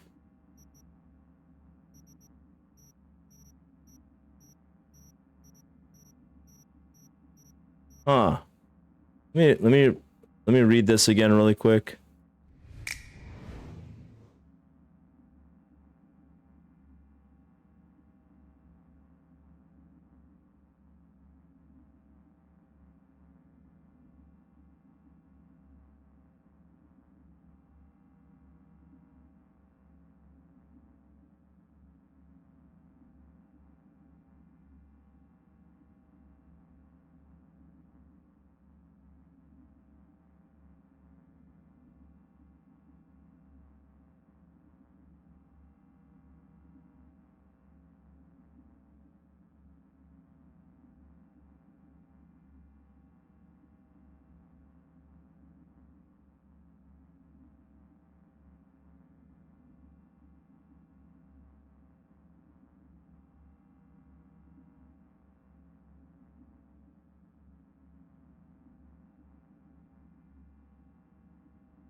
Nice. Okay. Okay, cool. So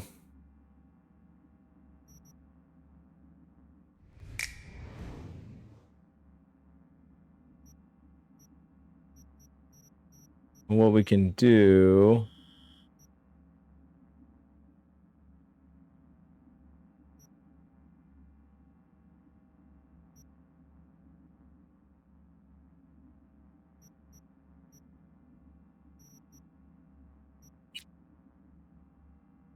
confirm.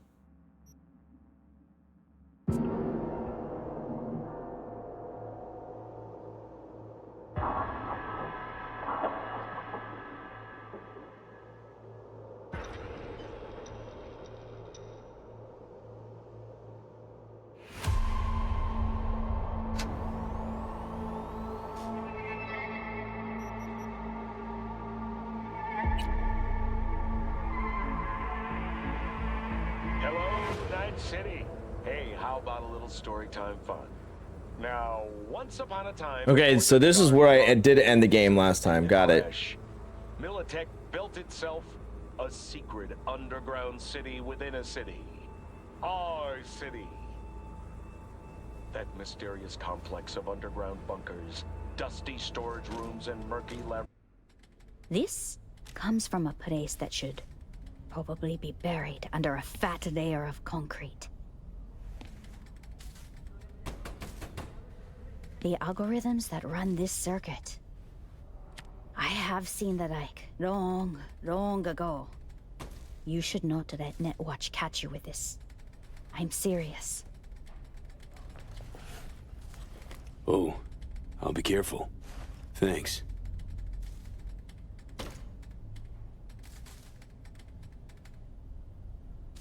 Okay. So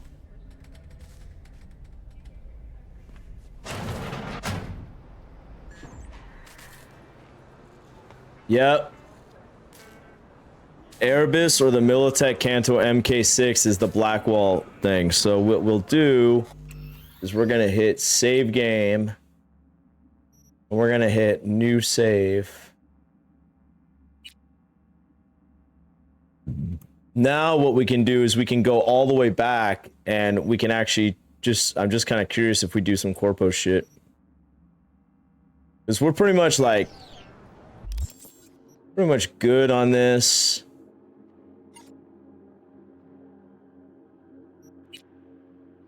I mean, we only did not get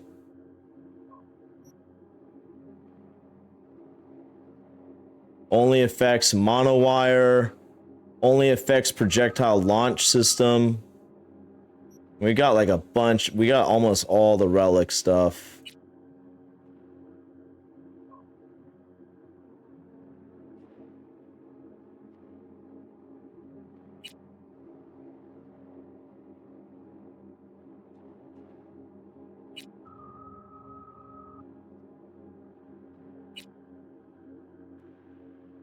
Damn.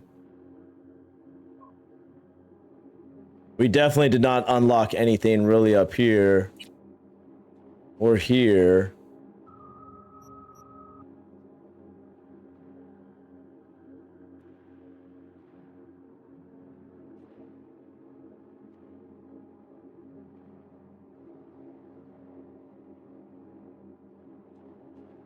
Oh, that's funny. You can throw the enemy. Hold F to throw the enemy instead. It's badass. Just throw him into that fucking car.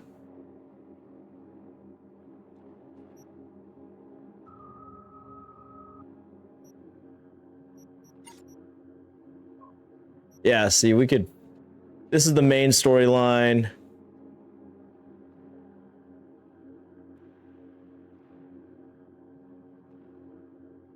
What's this? Oh, yeah, this. Alright, I feel I feel like I'm pretty good. This one, she just comes over to our house. I mean, just for shits and giggles, I'm gonna load up the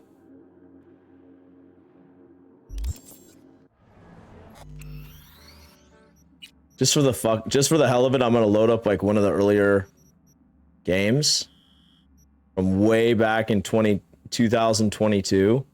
Holy shit.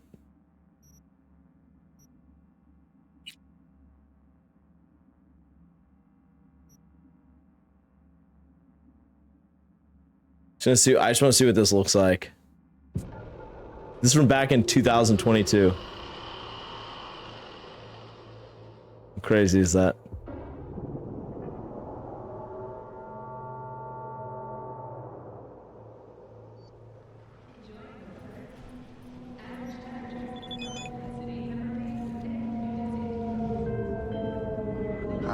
How may I help you?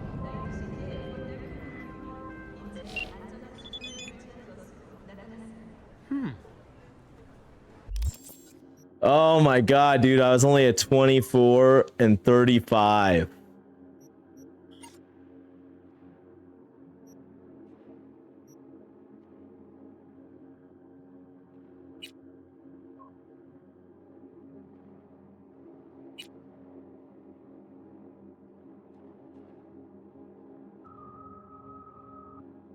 Oh man.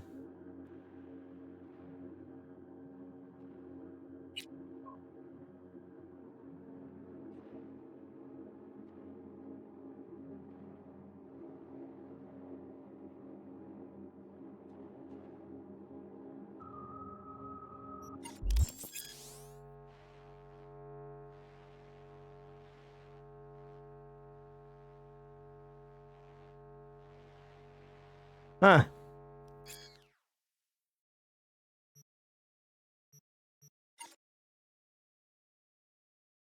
Amazing. This is like going through a fucking time capsule.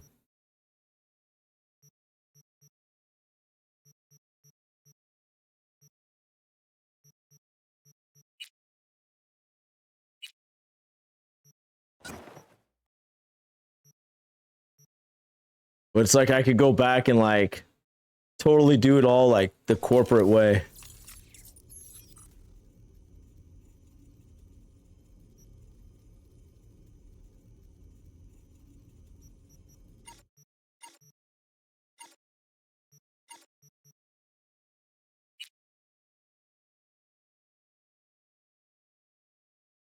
So none of this gameplay is Phantom Liberty gameplay. In fact, I didn't think they have Dogtown in this. They do have Dogtown.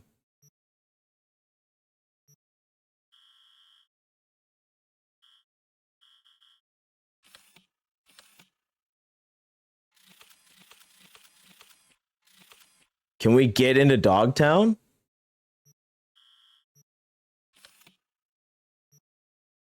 Let's take a fast travel and see if we can get into Dogtown. Where am I? Right here?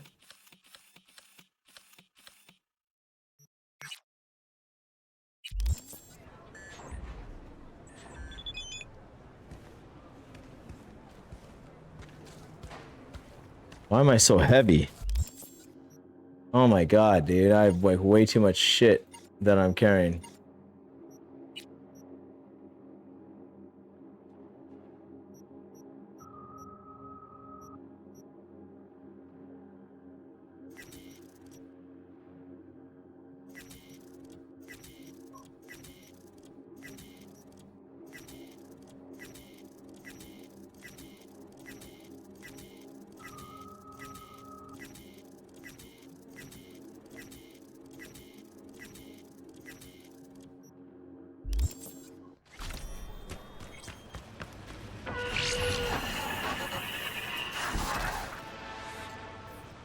V? Can you hear me? Loud and clear, whoever you are. Good. It worked. My name is Somi. Just call me Songbird, though. I know who you are. Know your situation, your problem. And I can save your life. Very funny. This is a prank. Not in the mood, if so. It's anything but. You must have questions, and I'll answer them in due course, shortly. But first, I need you to get to that swollen appendix of Night City called Dogtown.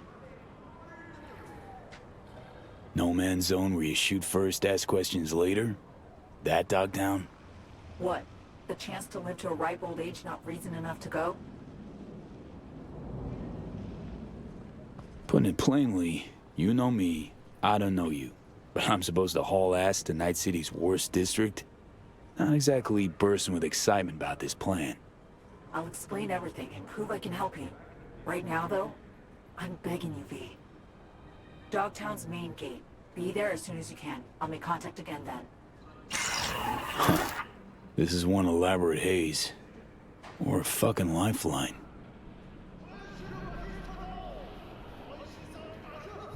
So now this is where Dogtown comes in. Phantom Liberty.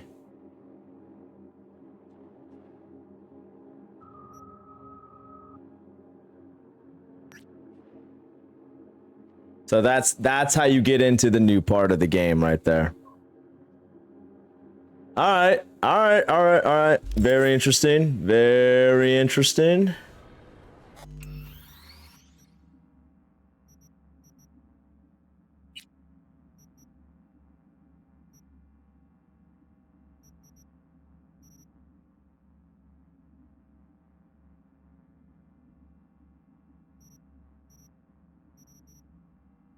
So this is where, see this guys, where I'm already a level 60. This is where I can go back to that game.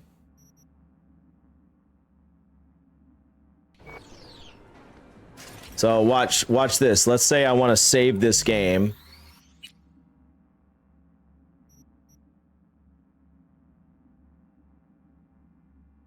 Oh, fuck. I hope this doesn't override it, guys. Okay, nice. Nice, it did not overwrite it. But this updated to say Phantom Liberty now? Okay, got it. So now I could do everything as a corpo.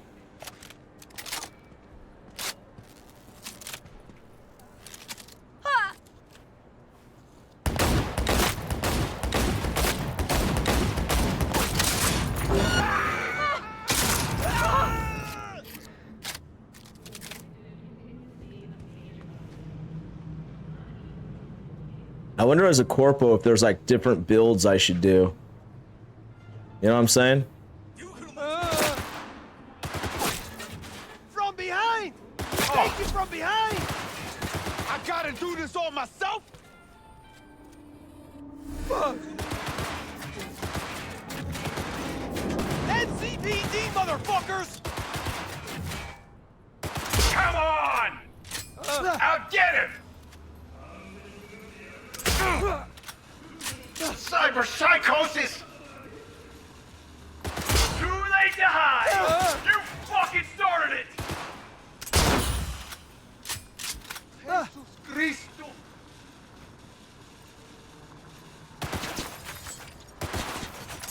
Fuck! Officers getting killed!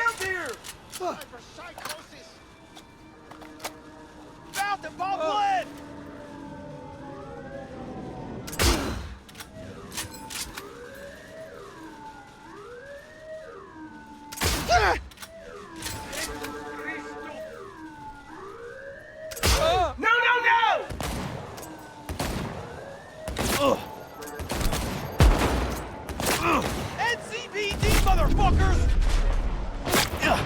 Got a hit!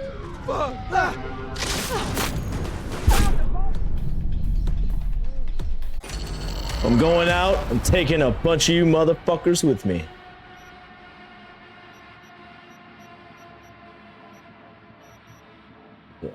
Fuck, it's 11. All right. Dude, I really wanted to know, like, what's up with the game. Now I know there's 6 endings. We have beaten the game. You can go back and load different checkpoints. You can do different things to unlock different storylines. Like, I feel pretty good about it.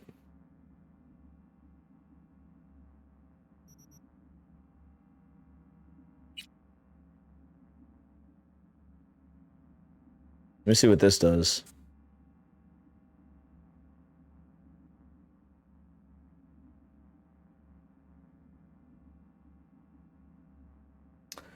I dig it, guys.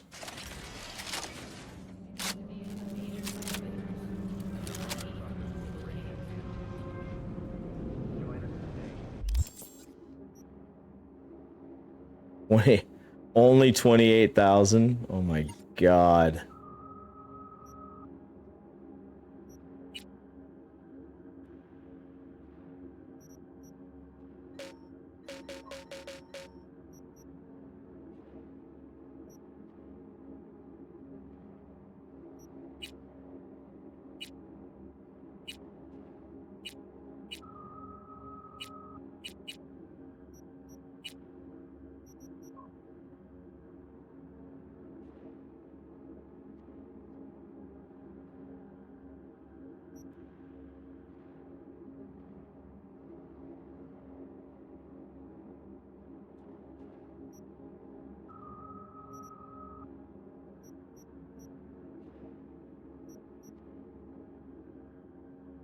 Dude, I kind of want to be like a Corpo Edge runner in this build. That'd be sick.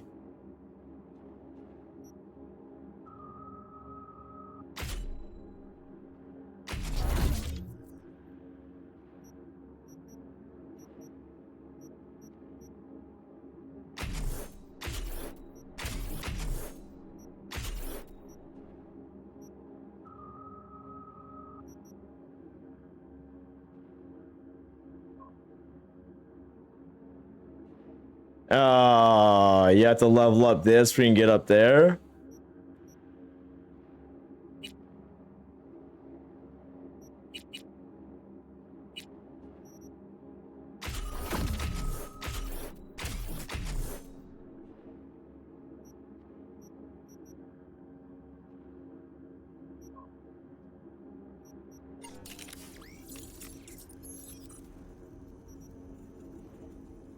The Edge Runner perk in the technical ability perk tree allows you to exceed your cyberware capacity.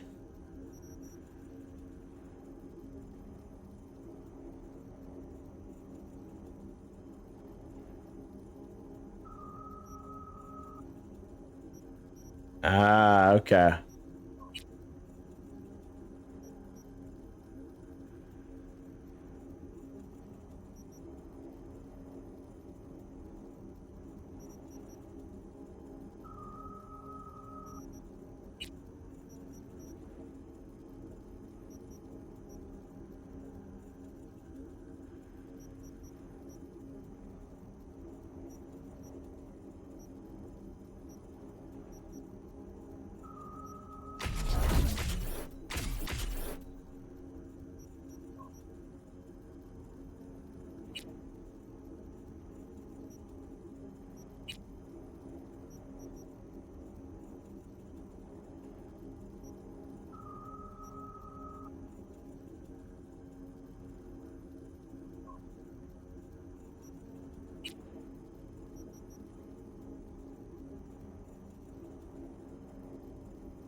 How do you get these attribute points is what I really want to know.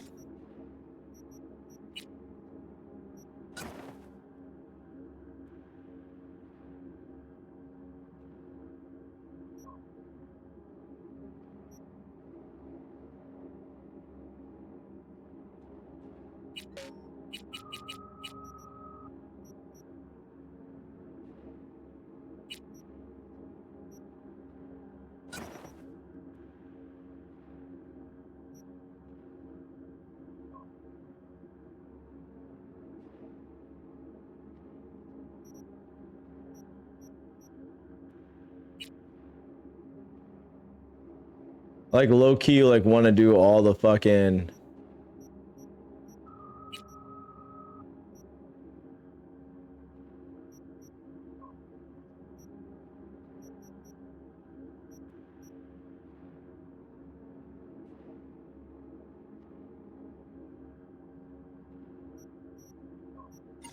I don't know. I want to figure out how to do all the crafting stuff better.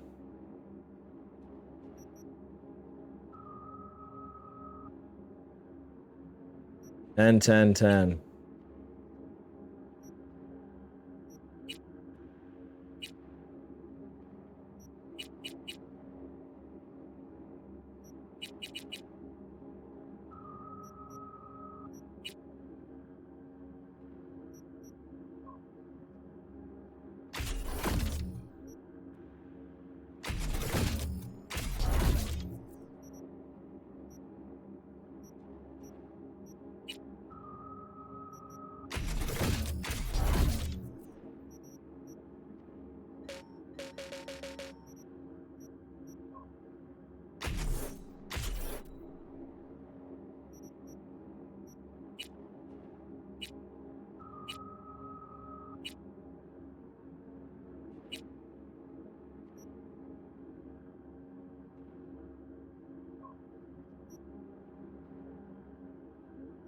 Headhunter, Netrunner.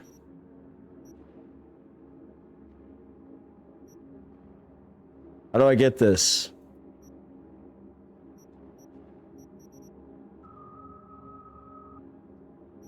Engineer. I don't know. I don't get how I get this.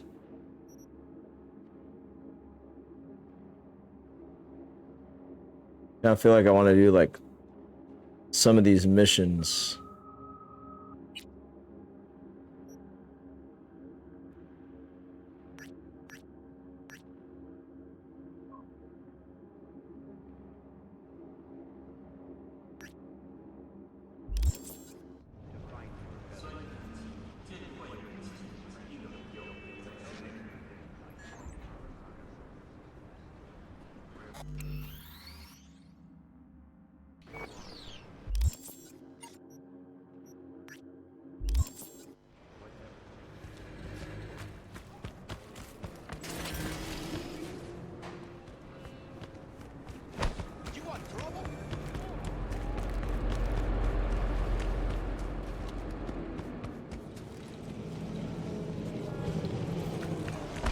When's the next delivery?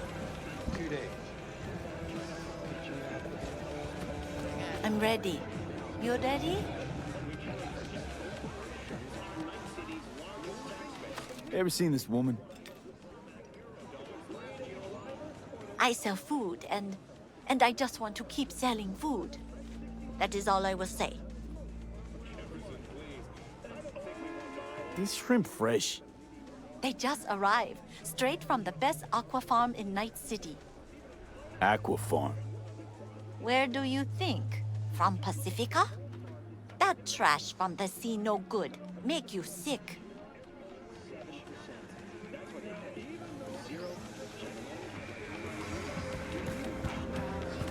Hey, no pushing. There's enough for everyone. Know this woman?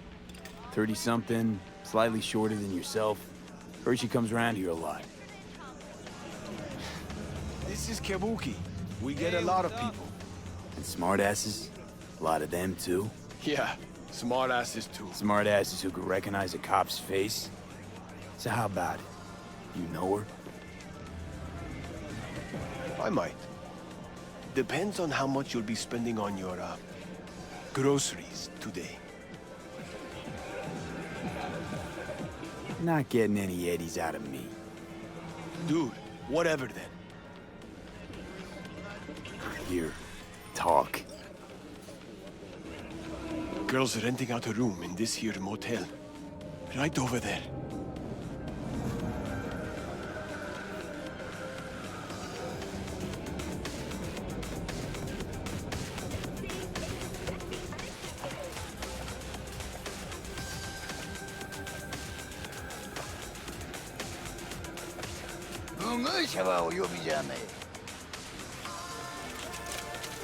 How about now?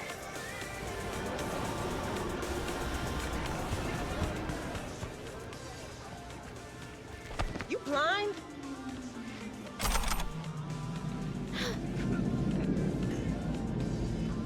I don't have my technical ability yet, boys.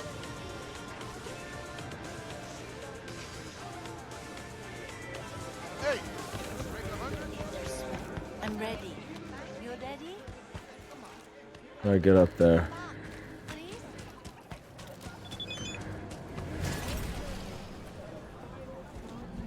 How much for this?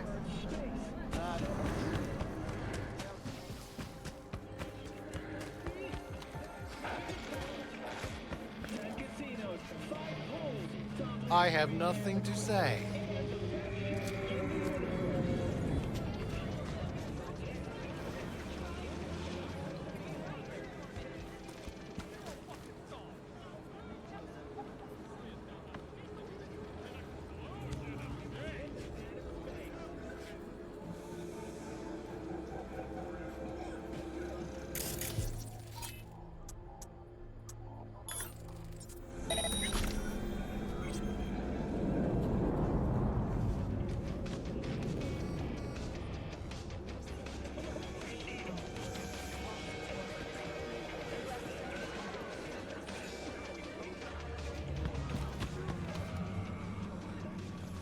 The fuck is she? It does make it better now that I actually know some of the. I gotta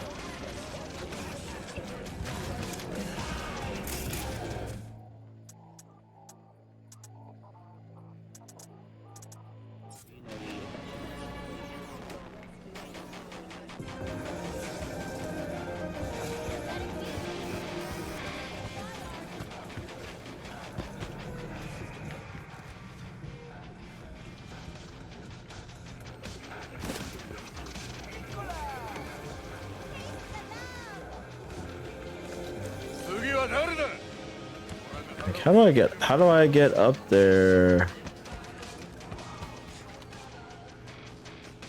Hey! I don't have enough technical ability to get up there yet.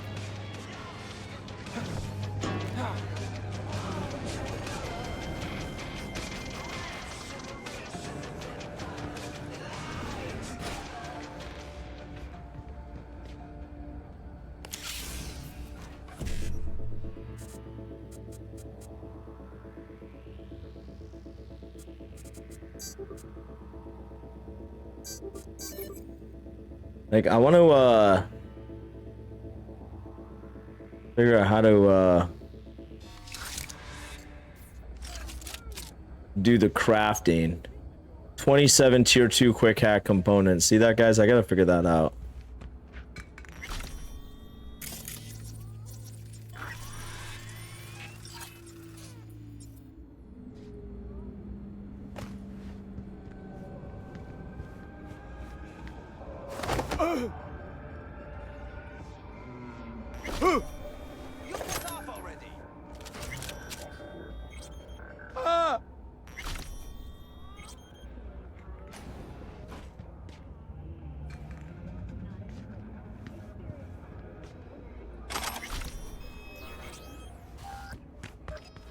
Cyborg capacity increased.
Yeah, because my health doesn't come back fast enough. I don't have this super recharging health like I did before with the other build, character build. Funny. Getting slaughtered! Getting slaughtered quick, yo.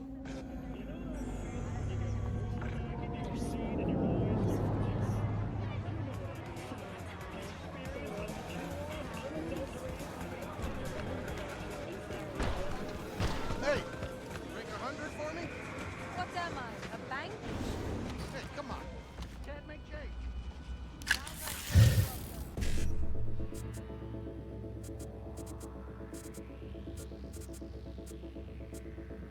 The fuck?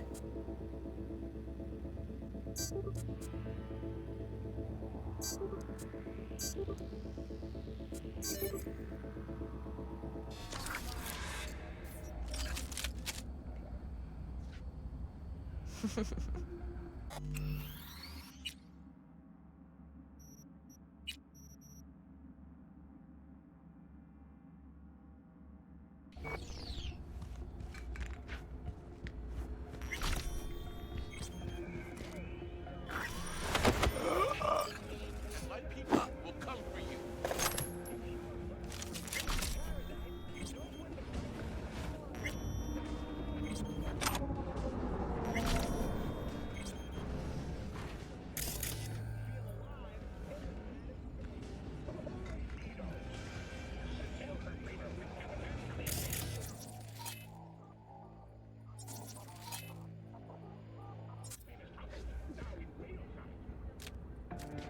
You got no right. You hear? No right. Dude, I got fucking cyber components last time. The fuck?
Oh, that's right. I had to use those things before.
Oh, where are those shots coming from?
I really don't feel like this today. Show yourself. Yes, so nice.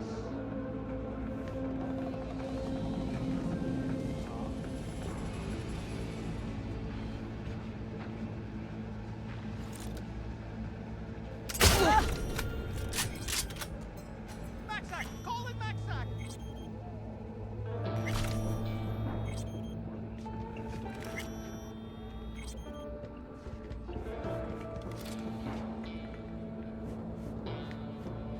The hell is this bitch?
Hey, you!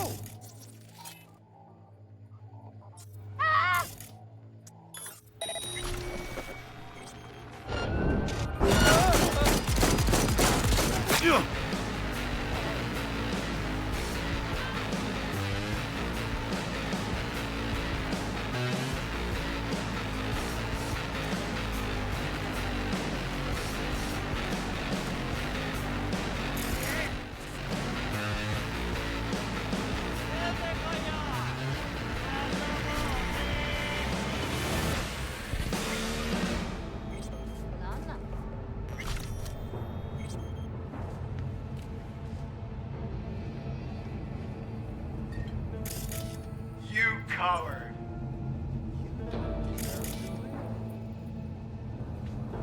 I'm done. Huh?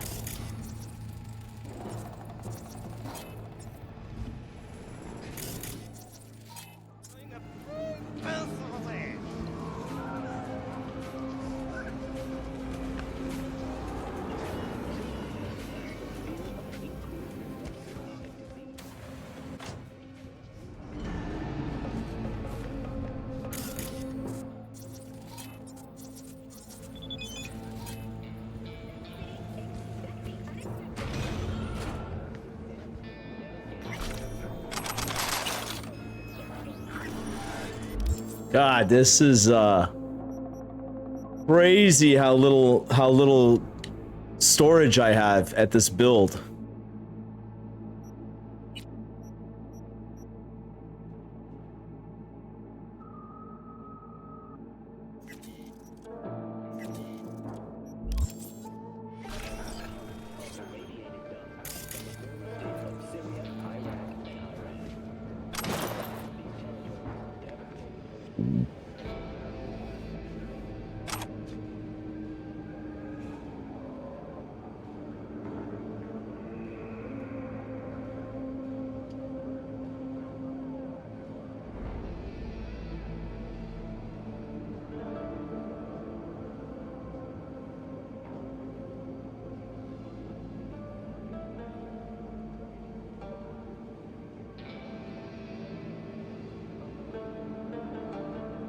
Room 203 is available.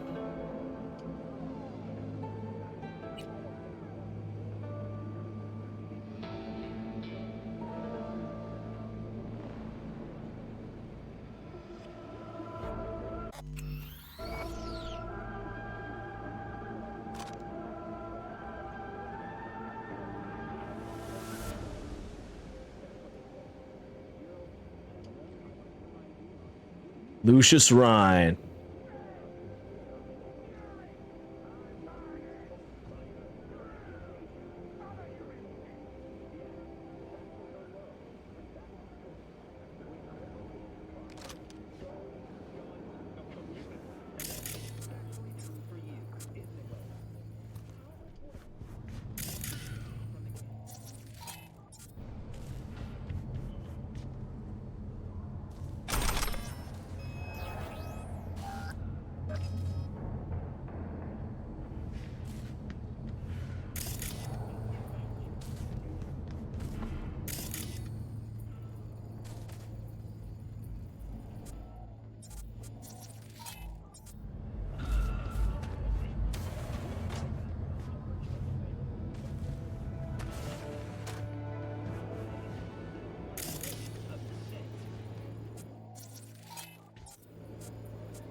Where the hell is she? She's on the roof.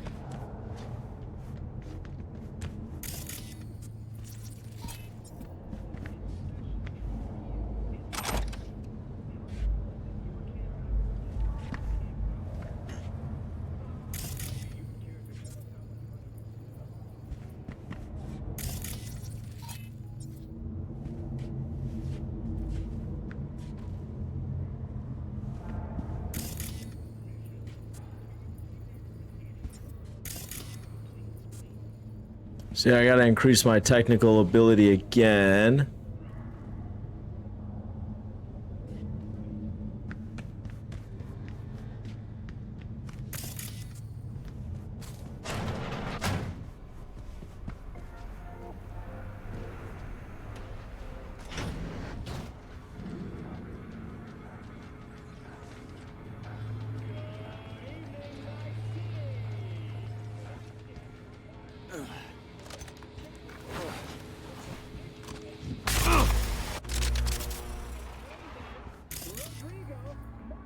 This is the same.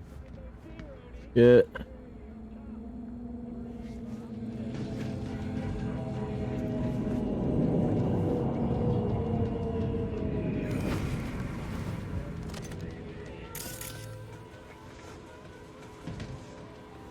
Can I not jump up there anymore? What the hell?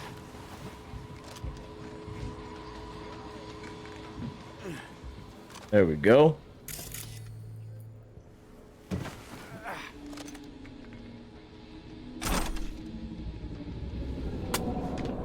Yo, where's this chica at, yo? Not another step! Drop your weapons! Who called the hit? Give me a name! Weapons down! Last What I can warning. tell you is who took the job. Huh. Fucking try me.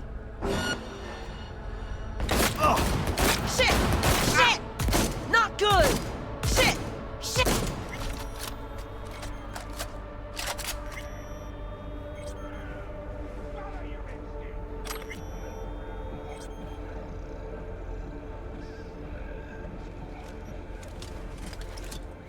Say goodnight, sweetheart.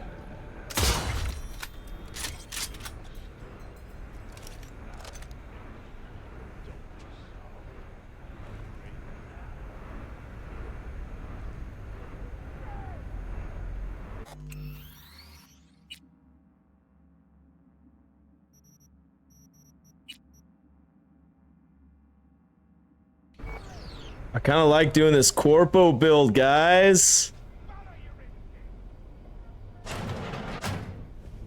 Kind of digging it. It's like a chance to go back and actually do the corpo story.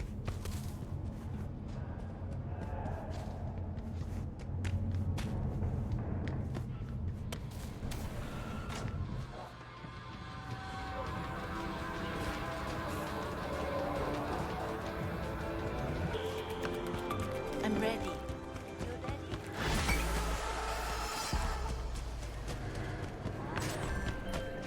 How much for this? Not for Real shame about that cop. I thought you'd handle things differently. Like, I don't know, using words? Ugh, get closed.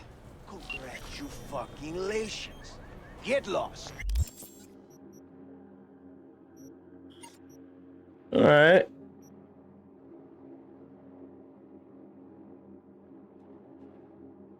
I mean, I'm not gonna go back and redo all this shit all over again, but it's cool to know that. It's pretty cool to know that I could go back. My street cred's about to go up again, about to hit level 25.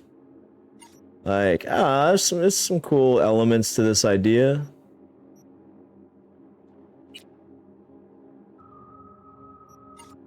But I think I'm good to start playing a new game, guys. I mean, I got like the full Cyberpunk experience.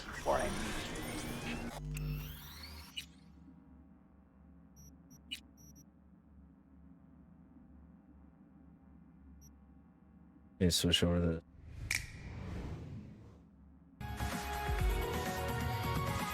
all right. I got some other shit I gotta finish here, so we're gonna end the stream a little bit earlier tonight than normal. Usually I try to run 3 hours, but not always. Doesn't matter. I feel like I got the full Cyberpunk experience. You know, I beat the main game, then I beat the expansion game. I didn't choose the perfect path in either situation because frankly speaking, I wasn't really paying attention to that. I didn't know about that. Now that we've gone back and invested time to actually understand that there's these different paths you can take and different things I should have done, could have done, that's cool. I can go back anytime I want to one of the previous saved games and go that path and finish it the right way, but I don't know. I think you guys need to drop me some comments. What are the other games that you like? I know Gino had mentioned a game that he really liked, some Roblox game. Not really into Roblox too much, but I think I will do a little bit of digging on some other games that we can try and we can start. And with those other games, I'll do a little bit more research on stream in terms of like what are the different routes we can go within the game, which I think will make the story, will make the gameplay more interesting if I actually follow the particular path that I'm supposed to go. So guys, thank you so much for a quick little hangout tonight. It's Thursday. Might be back on Sunday. We'll see. Just keep it locked on all the social channels. And next time I do my grocery shopping, I'm gonna be getting some more cards that we can do some unboxing. That was a good time. So stay tuned for that. But yeah, guys, I appreciate you hanging out with me. Thanks for kicking it with your boy Snaps. I always have a good time hopping on stream here for a few hours and chilling. Kind of gets my mind off things, lets me reset for a little bit, relaxing. So, go 49ers. Let's get the big win on Saturday. We'll see if they pull it off. And appreciate you guys for kicking it. As always, guys, be good to yourself, be good to your neighbors, be good to your environment. Peace and love all over the world, guys. I'll catch you on the next stream. For now, it's your boy MJO Snaps. Peace, guys. We'll talk to you later. We'll see you on the next stream. Peace.